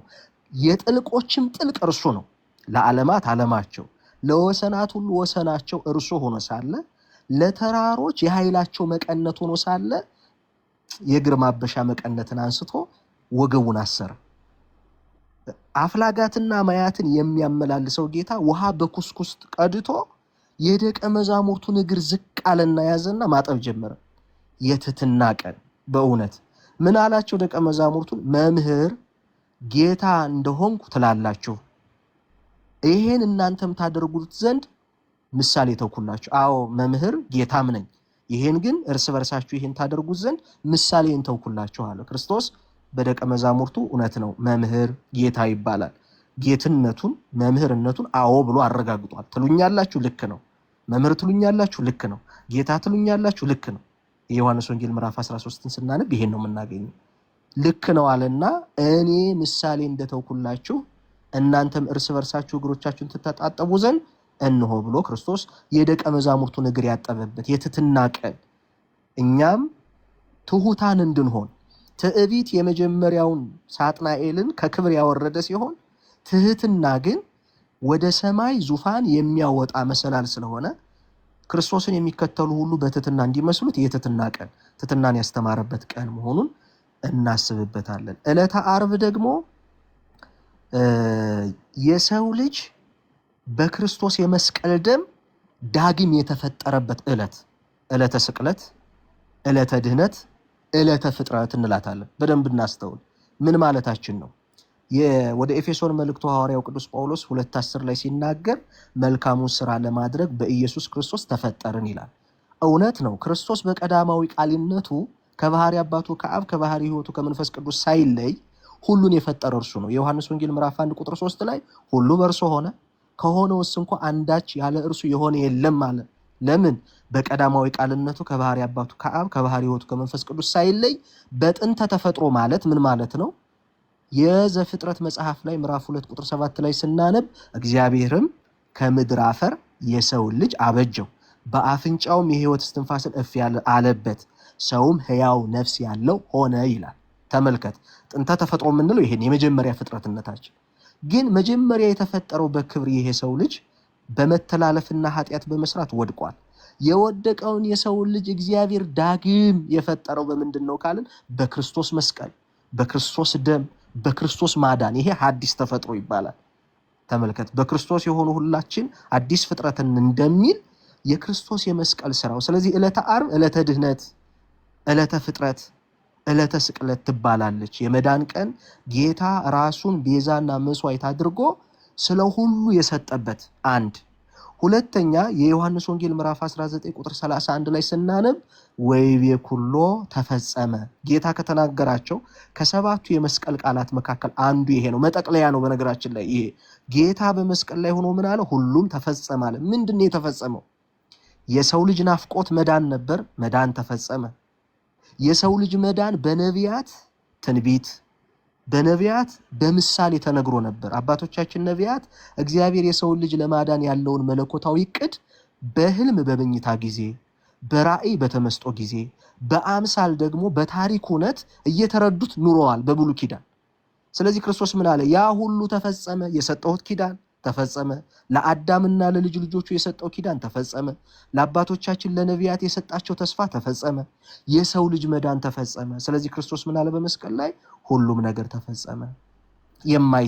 የማይታመም እርሱ ታሞ ሰማያትን በከዋክብት ምድርን በስነ ጽጌያት ያለበሰ እርሱ ተራቁቶ የሰው ልጅ ሁሉ ያከበረበት፣ ሙሽራው ለሙሽራይቱ ሲል ራሱን በግና መስዋዕት አድርጎ ደሙን ወይን አድርጎ ያፈሰሰበት፣ በቅዳሴ መግቢያችን እንዲህ የሚል ቃል አለ። ዮኒ በቅዳሴ አባቶቻችን ሁልጊዜም ወደ ቅዳሴ ከመግባታቸው በፊት ከዓለም ፍጥረት ጀምሮ ራሱን በሰርጉ ዕለት በግና መስዋዕት አድርጎ ያቀረበ ሙሽራ ማን ነው? ይህ ግን በክርስቶስ ተደረገ። ቀራንዮ የሰርግ ቤት ዳስ ነች። መስዋዕቱ እርሱ፣ ሙሽራው እርሱ፣ ወይኑ እርሱ፣ ሙሽራይቱ ደግሞ የምእመናን ሁሉ ነፍስ። ተመልከት። ስለዚህ ሙሽራው ክርስቶስ ለሙሽራይቱ ለምእመናን ለአንዲት ጉባኤ ቤተክርስቲያን ራሱን መብል አድርጎ የደገሰበት ራሱን መጠጥ አድርጎ የጠመቀበት ድንቅ ምስጢር የተፈጸመበት የመዳን ቀን ዕለተ ዓርብ ዕለተ ድነት ይባላል። የነቢያት ናፍቆት ትንቢት የተፈጸመበት ይባላል። ቀዳም ስዑር ደግሞ በብሉይ ኪዳን እግዚአብሔር ከሰራው ስራ ሁሉ በሰባተኛው ቀን አረፈ ይላል። 22ቱን ስነ ፍጥረት ፈጥሮ እግዚአብሔር በሰባተኛው ቀን አርፏል። ሐዲስ ተፈጥሮ ያልናት ደግሞ ዓርብ ዓለም የተፈጠረችበት ስለሆነ ጌታችን መድኃኒታችን ኢየሱስ ክርስቶስ በከርሰ መቃብር የሰው ልጆቹን ሁሉ ፈጥሮ ካዳነ በኋላ ያረፈባት በመቃብር ውስጥ ስጋው የቆየችበት ሲኦል ወርዶ የሰይጣንን ማሰሪያ ብረት የበጠሰበት የሰይጣንን ኃይል የሻረበት ዕለተ ስዑር የሽረት ቀን ትባላለች።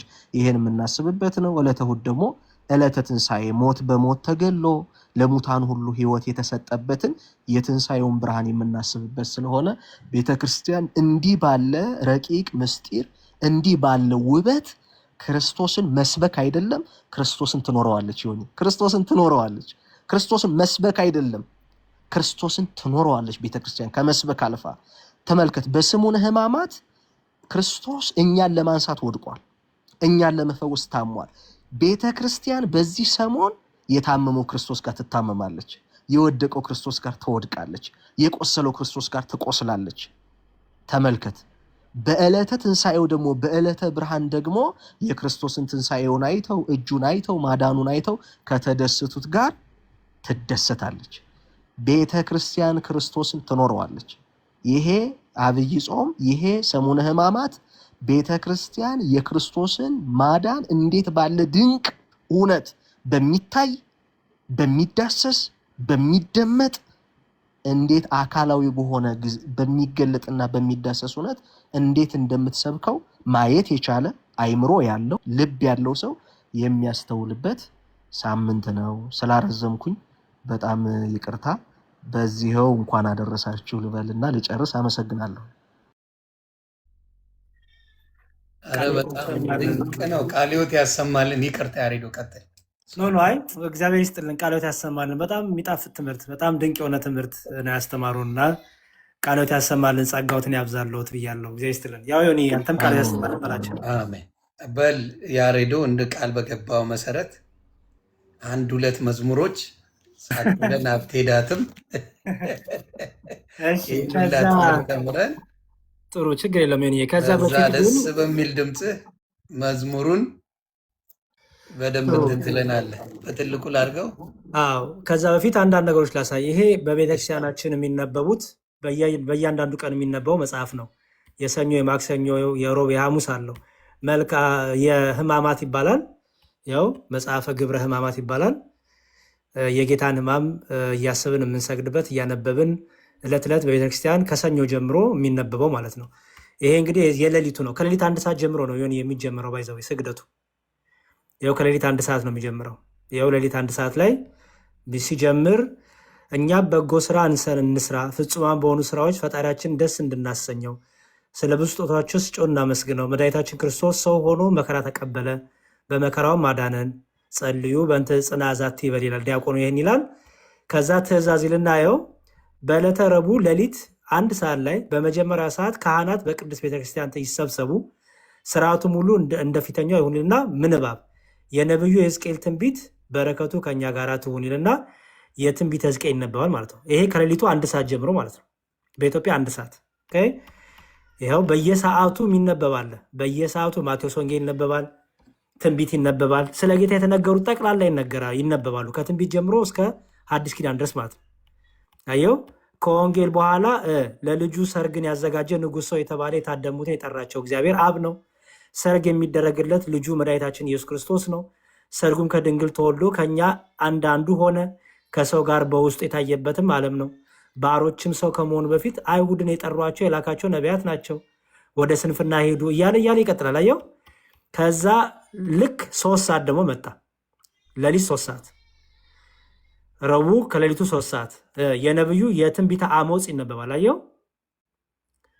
ትንቢተ አሞጽ ይነበባል። ትንቢተ አሞጽ ይነበባል። ከዛ ደግሞ ይኸው የአንጾኪያ ሊቀ ጳጳስ ቅዱስ ቴዎዶሲዎስ ወደ እስክንድሪያ ማዕከል ሊቀ ጳጳስ ወደ ቅዱስ አባ ሚካኤል በላከው መልእክቱ እንዲህ አለ። ከአብ የተወለደ ዓለም ሳይፈጠር የነበረ አባት ከሌለው አባት ተገኘ። ተቀዳሚ ተከታይ የሌለው ልጅ ከአብ ጋርም በቅድምና የነበረ ከእርሱ ጋር አንድ ባር የሚሆን ከብርሃን የተገኘ ብርሃን የማይለወጥ ሕያው አምላክ የማይታይ ሁሉ በስልጣኑ የተፈጠረ ሁሉ በእርሱ ጸንቶ የሚኖር የአብ ቃል በኋላ ዘመን በኋላ ቀን በየጊዜው ሁሉ ድንግል ከምትሆን ከቅድስት ድንግል ማርያም በግብረ መንፈስ ቅዱስ የተወለደ። አየው። ይሄ ከሌሊቱ 3 ሰዓት ይነበባል ማለት ነው። ከዛ ደግሞ ይኸው ልክ ደግሞ ከ3 ሰዓት በኋላ ደግሞ ስንት ሰዓት መጣ? ወንጌል ይነበባል። ይኸው መዝሙረ ዳዊት ይነበባል። የማቴዎስ ወንጌል ይነበባል። አየው። ከዛ የሌሊት የ3 ሰዓቱ ጸሎት በዚህ መልኩ ይደርስና ስንት ሰዓት ደረስን? 6 ሰዓት 6 ሰዓት ሌሊት ከጠዋቱ 6 ሰዓት ሆነ። አየው። ካህናቱ በቤተ መቅደስ ተገኝተው የነቢዩ ኤርሚያስን መጽሐፍ ያነባሉ። የነቢዩ ኤርሚያስ መጽሐፍ ያነባሉ። ከዛ በኋላ እያለ አዲስ ኪዳን ይነበባል። እነዚህ ሁሉ መዝሙረ ዳዊት ይነበባል። የጌታን ሕማም መከራ የሚያሳስብ ሁሉ ይነበባሉ። ይሄ ሁሉም ሰው በዛን ሰዓት በአባቶች በምዕመናን በዲያቆናት ሁሉ በየተራ ያነባል። ይሄን ማለት ነው። ዝም ብለን አይደለም የምናሳልፈው። አየህ፣ ዝም ብለን አይደለም። አሁን ጌታን አታውቅም ይህች ቤተክርስቲያን ዝም ብላ ነው የሚሉት ሁሉን ያሳዝኑኛል። አለማወቃቸው፣ በደጇም አለማለፋቸው፣ ኦርቶዶክስም ሆኖ ስለማያውቁ በየአዳራሾች የተነገራቸውን ብቻ ወሬ ስለሚሰሙ ነው። እሺ፣ ከዛ ስንት ሰዓት መጣ? ያው ስንት ሰዓት መጣ? ከሌሊቱ 9 ሰዓት የሚነበብ ይላል። አየው፣ ከሌሊቱ 9 ሰዓት ይነበባል። ይሄ እንግዲህ የሌሊቱ ነው። የሌሊቱን ብቻ ነው ያሳየው። ከዛ ደግሞ ምን አለው? ያው የጠዋት ደግሞ አለው መዓልት። ያው ከቀን ጀምሮ ከጠዋት ጀምሮ ደግሞ ያለው አለ። እዚህ ላይ አሁን አንዳንድ ቃላቶች አሉ። ማሳየት የፈለኩትን እሱን ላሳይ። አንዳንድ ቃላቶች አሉ። እነዛ ቃላቶች ምን ምን እንደሆኑ ይሄ እንግዲህ እንዳለ ነው፣ ጠቅላላ ነው። እንግዲህ ከሰኞ ጀምሮ አለው ንባቡ እንደምታየው። ኦኬ፣ እሺ። ከዛ ምን ይላል እዚህ ላይ? አንዳንድ የቅብጥ የቃላቶች አሉ፣ የዕብራይስጥ፣ የቅብጥ፣ የግሪክ ቃላቶች አሉ የምንጠቀማቸው። ኦኬ፣ ስንሰግድ ባለፈው የሚያነሳው ይሄን ነበረ። ምን ኪርያላይሶን ኪርያላይሶን አማኑኤል ናይን እያልን ኪርያላይሶን ኪርያላይሶን ትስቡጣይነኒ እናለን። አየው፣ ትስቡጣ እንላለን፣ አማኑኤል እንላለን፣ እብኖዲ እንላለን። እነዚህ ቃላቶች ግዕዝ ቃላት አይደሉም፣ የግዕዝ ቃላት አይደሉም። እነሱን ፍቺ እንዳይ ስለፈለግኩኝ ነው። ሰውም ሲሰግድ ምን ማለት እንደሆነ ኪርያላይሶን ሲባል ራሱ ምን ማለት እንደሆነ እሱንም እንዲያውቀው ስለፈለግኩኝ ነው። ይኸው እዚህ ጋር አለ፣ ላሳይህ።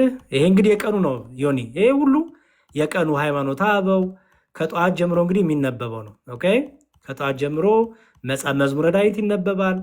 የብሉይ ኪዳን መጽሐፍት ይነበባሉ። የአዲስ ኪዳን መጽሐፍት ይነበባሉ። ኦኬ፣ ይኸው በ6 ሰዓት ከቀኑ 6 ሰዓት የሚነበብ ይላል። አየው። ከዛ በኋላ ከቀኑ 6 ሰዓት ይሄ ከተነበበ በኋላ የ6 ሰዓት ጸሎት ስግደቱን እየመሩ አባቶቻችን ኪርያላይሶን እያሉ ያንን ስግደት ያሰግዳሉ። ያንን ህዝቡ አንድ ላይ እያለ ማረን እራራልን ክርስቶስ ኢየሱስ እየተባለ ሕማሙን መከራውን እያሰብን እንሰግዳለን ማለት ነው። እነዚህ ቃላቶች ታዲያ የምን ቃላቶች ናቸው የሚለው ማሳየት ስለፈለኩኝ ነው። ከየት መጡ እነዚህ ቃላቶች? ትርጉማቸውስ ምንድን ነው? ግዕዝ ካልሆኑ ታዲያ የምን ቋንቋ ነው የምንጠቀመው የሚለውንም ሰዎች እንዲያው ፈልጌ ነው። እሱን ላሳይ። ከዛ ፊት ግን የመስቀሉ ቃላቶች በዕለት ዕለት የምናስባቸው አሉ። እነሱን ቶሎ ቶሎ ላንሳ ሆኔ እንድጽፍ ስለፈለግኩኝ ነው። የመጀመሪያው የጌታችን ኢየሱስ ክርስቶስ 13ቱ ሕማማተ መስቀል የምንላቸው አሉ። 13ቱ ሕማማተ መስቀል 13ቱ ሕማማተ መስቀል 13ቱ ሕማማተ መስቀል ማለት ጌታችን በመስቀል ላይ የታመማቸው ሕማሞች የደረሰበት ሕማም ምን ናቸው ከተባለ አንደኛው እንግዲህ የመጀመሪያው ወደ መስቀል ከመውሰዳቸው በፊት ጌታችንን ወደኋላ እጁና እግሩን አስረውት ነበረ። እጆቹን አስረውት ነበረ። ኦኬ እጆቹን አስረውት ነበረ። ስለዚህ ወደኋላ መታሰሩ አንደኛው ነው። 13 ሕማማተ መስቀል አንደኛ ወደኋላ መታሰሩ፣ ሁለተኛ ደግሞ በገመድ አንገት ውስጥ ያርገው ወደኋላ ወደፊት እያዳፉ መውሰዳቸው ሁለተኛው። የመጀመሪያው ወደኋላ መታሰር፣ ሁለተኛው በገመድ መሳብ፣ ሶስተኛው በምድር ላይ ወድቋል። ጌታችን በምድር ላይ ወድቋል። ያን እርጥብ መስቀል አሸክመው እየገረፉ እየገፈተሩ በእግራቸው እየረገጡ ስለነበረ በምድር ላይ ወድቋል። ይሄን እያሰበች ቤተክርስቲያን ማረን ይቅር በለን እያለች ትጸልያለች። ከዛ ደግሞ በአይሁድ እግር ተረግጧል። አራተኛው በአይሁድ እግር መረገጥ፣ አራተኛው በአይሁድ እግር መረገጥ፣ አራተኛው በአይሁድ እግር መረገጥ፣ አምስተኛው ደግሞ ከምሰሶ ጋር መላተም፣ ከምሰሶ ጋር መላተም፣ ስድስተኛው በጥፊ ተመቷል። አምላካችን ኢየሱስ ክርስቶስ በጥፊ ተመቷል። በጥፊ መተውታል ፊቱን። ስድስተኛው። ሰባተኛው ደግሞ ጀርባውን በጅራፍ ተገርፏል። ጀርባውን በጅራፍ ተገርፏል። ስምንተኛው ደግሞ ራሱን በዱላ መተውታል። በላዩ ላይ የሾህ አክሊል አድርገው ጭንቅላቱን እየመቱ እያፌዙበት ጭንቅላቱን ይመቱት ነበረ። ራሱን በዱላ ተመቷል። ዘጠነኛው የሾህ አክሊል ደፍቷል። የሾህ አክሊል ደፍቷል። የሾህ አክሊል ደፍቷል። አስረኛው መስቀል ተሸክሟል። መስቀል ተሸክሞልናል። 11ኛው በችንካር ተቸንክሯል። በችንካር እጅና እግሮቹን አንድ ላይ አድርገው ቸንክረዋል። እጆቹን እግሮቹን ቸንክረዋል። በችንካር መቸንከር። 12ኛ በመስቀል ላይ ተሰቅሎልናል። በመስቀል ላይ መሰቀል። 13ኛ ደግሞ መራራ ሐሞትን አጠጥተውታል። መራራ ሐሞትን ስለኔና ስለ አንተ ሲል ጠጥቷል። ስለዚህ እነዚህ 13ቱ ሕማማተ መስቀል ይባላሉ። 13ቱ ሕማማተ መስቀል ቤተክርስቲያናችን ይህን እያሰበች አብዝታ ትሰግዳለች፣ ትጸልያለች፣ ታለቅሳለች። ስለ እኔ ስትል ደማ፣ ስለ እኔ ስትል ተደፋ፣ ስለ እኔ ስትል ረገጡ፣ ስለ እኔ ስትል ተጠማ፣ ስለ እኔ ስትል የሾህ አክሊል ደፋ፣ ስለ እኔ ስትል በገመድ ተሳብክ፣ ስለ እኔ ስትል ወደኋላ ታሰርክ፣ ስለ እኔ ስትል ተወጋ፣ ተቸነከርክ እያለች ይህን እያሰበች ቤተክርስቲያን ታለቅሳለች፣ ታነባለች፣ ትሰግዳለች። ሕማሙን እያሰበች ሕማሟ ታደርጋለች። ከዛ ደግሞ ሰባቱ የመስቀሉ ቃላት ደግሞ አሉ። ሰባቱ የመስቀሉ ቃላት ሰባቱ የመስቀሉ ቃላት የሚባሉት አምላካችን ኢየሱስ ክርስቶስ በመስቀል ላይ ሆኖ የተናገራቸው ናቸው። በመስቀል ላይ ሆኖ የተናገራቸው ናቸው ሰባቱ የመስቀሉ ቃላት። አንደኛው አምላኬ አምላኬ ለምን ተውከኝ፣ አምላኬ አምላኬ ለምን ተውከኝ። ይህን የምናገኘው በማቴዎስ ወንጌል ምዕራፍ 27 ቁጥር 46 ላይ ነው። አምላኬ አምላኬ ለምን ተውከኝ። በነገራችን ላይ ኢየሱስ ክርስቶስ አምላኬ አምላኬ ለምን ተውከኝ ሲል እርሱ ከአብ አንሶስ አይደለም፣ ይልቁንም ትንቢት እየፈጸመ ነበረ። ምን የሚል ትንቢት ነበረ? ይኸው ዮኒ እዚህ ጋር እንደምታየው በመዝሙረ ዳዊት መዝሙር 22 ላይ በመጽሐፍ ቅዱስ 21 ይሆናል፣ አፕሊኬሽን ላይ 22 ላይ ነው ያደረገው። ምን ይላል? አምላኬ አምላኬ ለምን ተውከኝ የሚል የዳዊት ጸሎት አለ።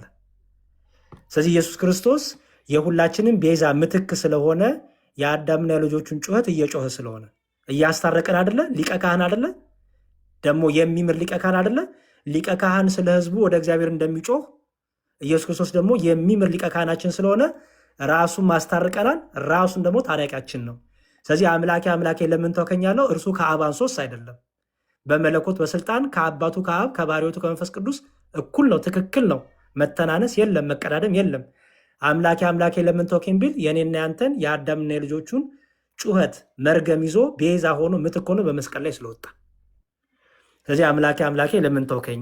ስለዚህ የመጀመሪያው ከሰባቱ የመስቀሉ ቃላት ከሚባሉት ውስጥ አንደኛው ምንድን ነው? አምላኬ አምላኬ ስለምን ተውከኝ የሚለው ነው።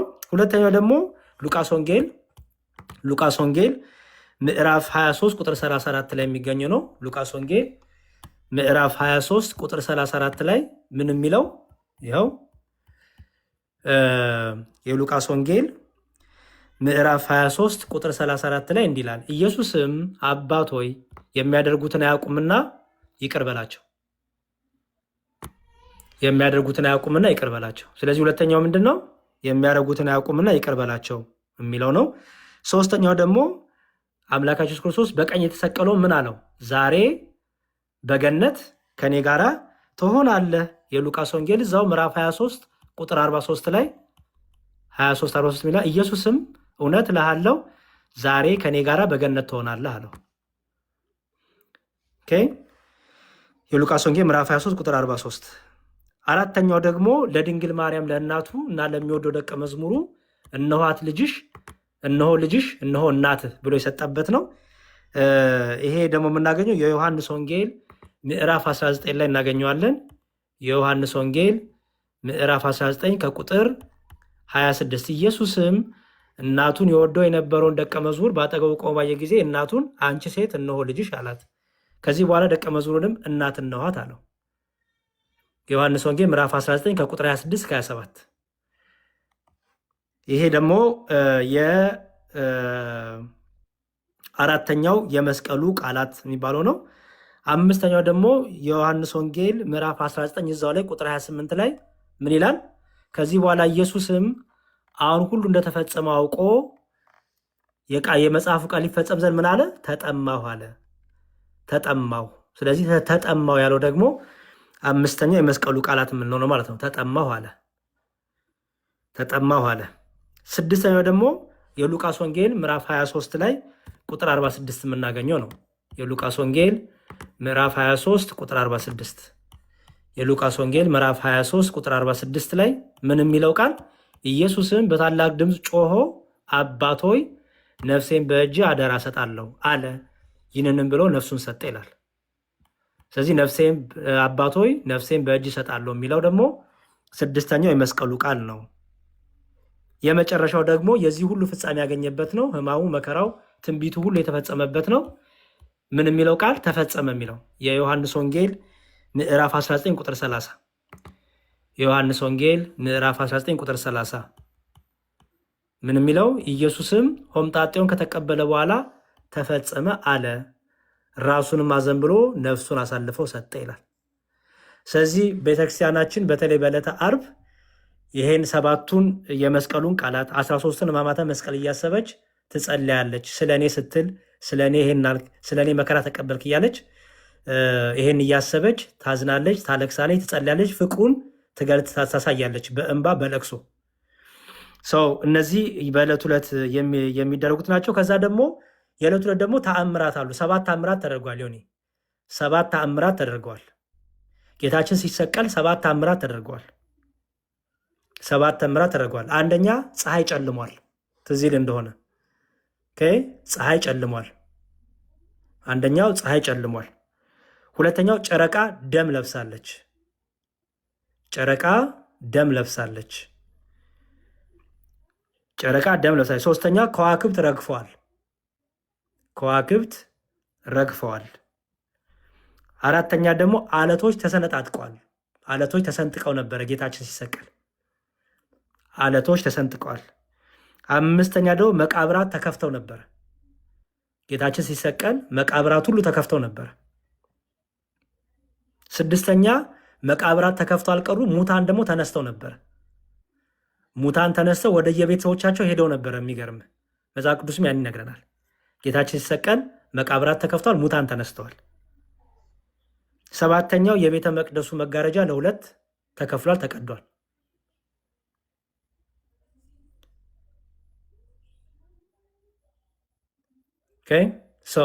እነዚህ ምንድን ናቸው? በጌታችን ሲሰቀል የነበሩት 7ቱ ተአምራቶች ናቸው ማለት ነው። አምስተኛው ምንድን ነው? ይቅርታ ልድገምልህ። ፀሐይ ጨልሟል፣ ጨረቃ ደም ሆኗል፣ ከዋክብት ረግፈዋል፣ አለቶች ተሰንጥቀዋል፣ መቃብራት ተከፍተዋል፣ ሙታን ተነስተዋል። ፀሐይ ጨልሟል፣ ጨረቃ ደም ለብሳለች፣ ከዋክብት ረግፈዋል፣ አለት ተሰንጥቀዋል፣ መቃብር ተከፍተዋል፣ ሙታን ተነስተዋል፣ የቤተ መቅደስ መጋረጃ ለ2 ተቀዷል። አንድ ላይ ስለጻፍኩን ነው። ሶሪ። እነዚህ የ7ቱ ተአምራት ይባላሉ ማለት ነው። 7ቱ ተአምራት ይባላሉ።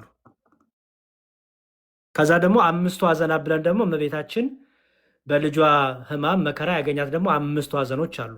የእመቤታችን ሐዘን ሐዘናችን አድርገን ደግሞ እኛም በዕለቱ እናዝናለን። ኦኬ 5ቱ ሐዘናት ይባላሉ። 5ቱ ሐዘናት እነማን ናቸው የሚባለውን ቶሎ ልስጥና ልጨርስ። ከ5ቱ ሐዘናት ውስጥ የመጀመሪያው እመቤታችን አምላካችን ኢየሱስ ክርስቶስን በ8ኛው ወደ ቤተ መቅደስ ወስዳ አረጋዊ ስምዖን ተቀብሎ ምን ያለበት ዓይኖቼ ማዳንያተዋልና እንደ ቃል ባሪያን አሰናብተው ብሎ ተስፋ የተፈጸመበት። ከዛ ደግሞ ወደ እመቤታችን ደግሞ ዞሮ ምን አለ? በአንቺ ደግሞ በነፍስሽ ሰይፍ ያልፋል አላት። በነፍስሽ ምን ሰይፍ ያልፋል? ሰይፍ ያልፋል ማለት ነው መከራ ያገኝሻል፣ ሐዘን ያገኝሻል። ሰይፍ የተባለው መከራ ሐዘን ለማለት ነው። በልጇ የሚደርስባት ሐዘን መከራ ስላለ ልጇ ከተያዘበት ሰዓት ጀምሮ ልጇን ከወለደችበት ሰዓት ጀምሮ እመቤታችን በብዙ መከራን ያሳለፈችው፣ በብዙ መከራ ከስደቷ ጀምሮ ማለት ነው። ግን ደግሞ ሁሌም እንደምናገረው ቁርጠኛ ናት። በጣም በጣም ጠንካራ እናት ናት። ጠንካራ ብላቴና ናት እና ያን ሁሉ በመከራ የተቀበለች ከልጇ ጋር አብራ። እሺ ይሄን የምናገኘው ሉቃስ ወንጌል ምዕራፍ 2 ከቁጥር 34 እስከ 35። ሉቃስ ወንጌል ምዕራፍ 2 ከቁጥር 34 እስከ 35። ሁለተኛው ደግሞ 3 ቀን ትዝ ይል እንደሆነ በቤተ መቅደስ ክርስቶስ በጠፋ በ3ኛው ቀን ጠፍቶባት በ3ኛው ቀን በቤተ መቅደስ ሊቃውንቱ ጋር ሲያስተምር ሲመልስላቸው አግኝተዋለች። 3 ቀን ሙሉ በልጇ መጥፋት ፍጹም የሆነ ሐዘን ደስ ገብቶባታል። አስተውል ይሆን ያንተ እንኳን ከልጅ አንድ ቢጠፋብን እንዴት ነው የምትሆነው? እኔ ይገርመኛል። ለእመቤታችን ሐዘን ስንል ወገኖቻችን ይቃወሙናል። የራሳቸው ልጅ ቢጠፋባቸው እኮ መከራ ያሉ እኮ ለቅሶ ይቀመጣሉ። በየቦታው እንትን እየለጠፉ ፈልጉን ይላሉ እኮ። ድመት እንኳን ጠፍቶባቸው ሰዎች እኮ መከራ ያሳዩናል። እመቤታችን ደግሞ ልጇ ጠፍቶባት ሐዘን፣ ያን ሐዘን የእመቤታችን ሐዘን ብለን የሉቃስ ወንጌል ምዕራፍ 2 ከቁጥር 41 እስከ 48 የሉቃስ ወንጌል ምዕራፍ 2 ከቁጥር 41 እስከ 48። ሶስተኛው ደግሞ እግሩና እጁን አስረው በጲላጦስ አደባባይ ግርፋቱን ስታይ መከራ ሲያደርሱበት ሲገርፉት ስታይ የዚህን ጊዜ እናቱ አዝናለች። የዮሐንስ ወንጌል ምዕራፍ 19 ቁጥር 1። ምክንያቱም እመቤታችን በክርስቶስ ከተያዘበት ሰዓት ጀምሮ ስትከተል ነበረ፣ አልሸሸችም። የልጇን መከራ እያየች ታዝን ነበረ። አራተኛው ደግሞ በዕለተ ዓርብ ራቁቱን በመስቀል ላይ ቸንክረው በሁለቱ ወንበዴዎች መካከል ልጇን ሰቅለውት ባየች ጊዜ አዝናለች። ይሄ ደግሞ የዮሐንስ ወንጌል ምዕራፍ 19 ከቁጥር 17 እስከ 22። የዮሐንስ ወንጌል ምዕራፍ 19 ከቁጥር 17 እስከ 22። ጭፍን ጥላቻ ሰው ከሌለው በስተቀር የእመቤታችን ሐዘን በጣም በጣም ጥሩ አእምሮ ላለው እንዲሁ ክርስቲያን እንኳን ባይሆን ጥሩ አእምሮ፣ ንጹህ ሕሊና፣ ንጹህ ልቦና ያለው የእመቤታችን ሐዘን ይገባዋል። ያው ጥላቻ ያለው ሰው ግን አይገባውም። ለእመቤታችን ለድንግል ማርያም ጥላቻ ያለው ሰው ብዙ አይረዳውም። እሺ ከስድስተኛው ስንተኛ ደረስን? አምስተኛ ደረሰው። አምስተኛው አምላካችን ኢየሱስ ክርስቶስን ልጇን ወደ መቃብር ስጋውን ከመስቀል ወደ መቃብር በወሰዱት ጊዜ ይህም ባሰበች ጊዜ ደግሞ እመቤታችን አዝናለች። የዮሐንስ ወንጌል ምዕራፍ 19 ከቁጥር 38 እስከ 42። ስለዚህ እነዚህ 5ቱ ሐዘናት እንላለን። ከ5ቱ ሐዘናት ብለን የምናስባቸው በእመቤታችን በልጇ ሕማም በልጇ መከራ ያገኛት ሐዘን ብለን እኛም የእሷን ሐዘን ሐዘናችን አድርገን የምናዝንበት እነዚህ 5ቱ ሐዘናት ይባላሉ። ስለዚህ ክርስቲያኖች እነዚህን ነገሮች በደንብ አድርጋችሁ ልትረዱ ልታውቋቸው ይገባል ብዬ አምናለሁ። የልጅ ድምፅ ይሰማል እንደ መምህር ስታለቅስ? የኔ እንኳን ሚውት ነው። የኔ ይሰማል? አረ የለም አልተሰማም። እሺ ከተሰማ ይቅር በሉኝ ብዬ ነው። እያለቀሰች ነው፣ ከእናቷ ጋር እየታገሉ ነው። እና የወለደ ይረዳሃል አለን። እኔም ጎረምሳይን አሁን እኮ ገብቶ ነው ቤት ነው ትልለዋል። አረ ችግር የለም ደስ ብሎኛል። ልጇን ወደ መቃብር የሚለው ስንት ነው? 38 አላችሁ እኮ ዮሐንስ ወንጌል ምዕራፍ 19 ቁጥር 38 እስከ 42። ስ እነዚህ ናቸው። እነዚህ 5ቱ ሐዘናት ይባላሉ ማለት ነው። 5ቱ ሐዘናት ተብለው ይቀመጣሉ ማለት ነው። ኦኬ ሶ እነሆ እናትህ የሚለው ከአምስቱ ስንተኛው ላይ ነው የሰጠኋችሁ? ቅድም ሰጥቻችኋለሁ። እነሆ እናትህ እነሆ እናትህ የሚለው የመስቀሉ ቃል ብለን ያስቀመጥ ነው። እንዳደበላልቁ ሰባቱ የመስቀሉ ቃል ከሚለው ውስጥ እነሆ እናትህ እና እነሆ ልጅሽ የሚለው ነው። ይህን እንዳትረሱ። ኦኬ እሺ መልካም። ስለዚህ የመጨረሻው እነዚህ ኪራይ ላይ ሰውን እያልን ስንሰግድ የምንጠቀማቸው ቃሎች አሉ።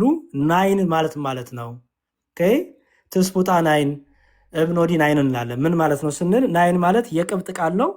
ትርጉሙ ማለት ነው ማረን ማለት ነው። ዮኒ ራራልን ማረን ማለት ነው። ኪራይ ላይ ሰውን ብለን ትስፑጣ ናይን ካልን ማረን እንደማለት ነው። እብኖዲ ማለት ደግሞ እንዲሁ የቅብጥ ቃል ነው። ትርጉሙም አምላክ ማለት ነው።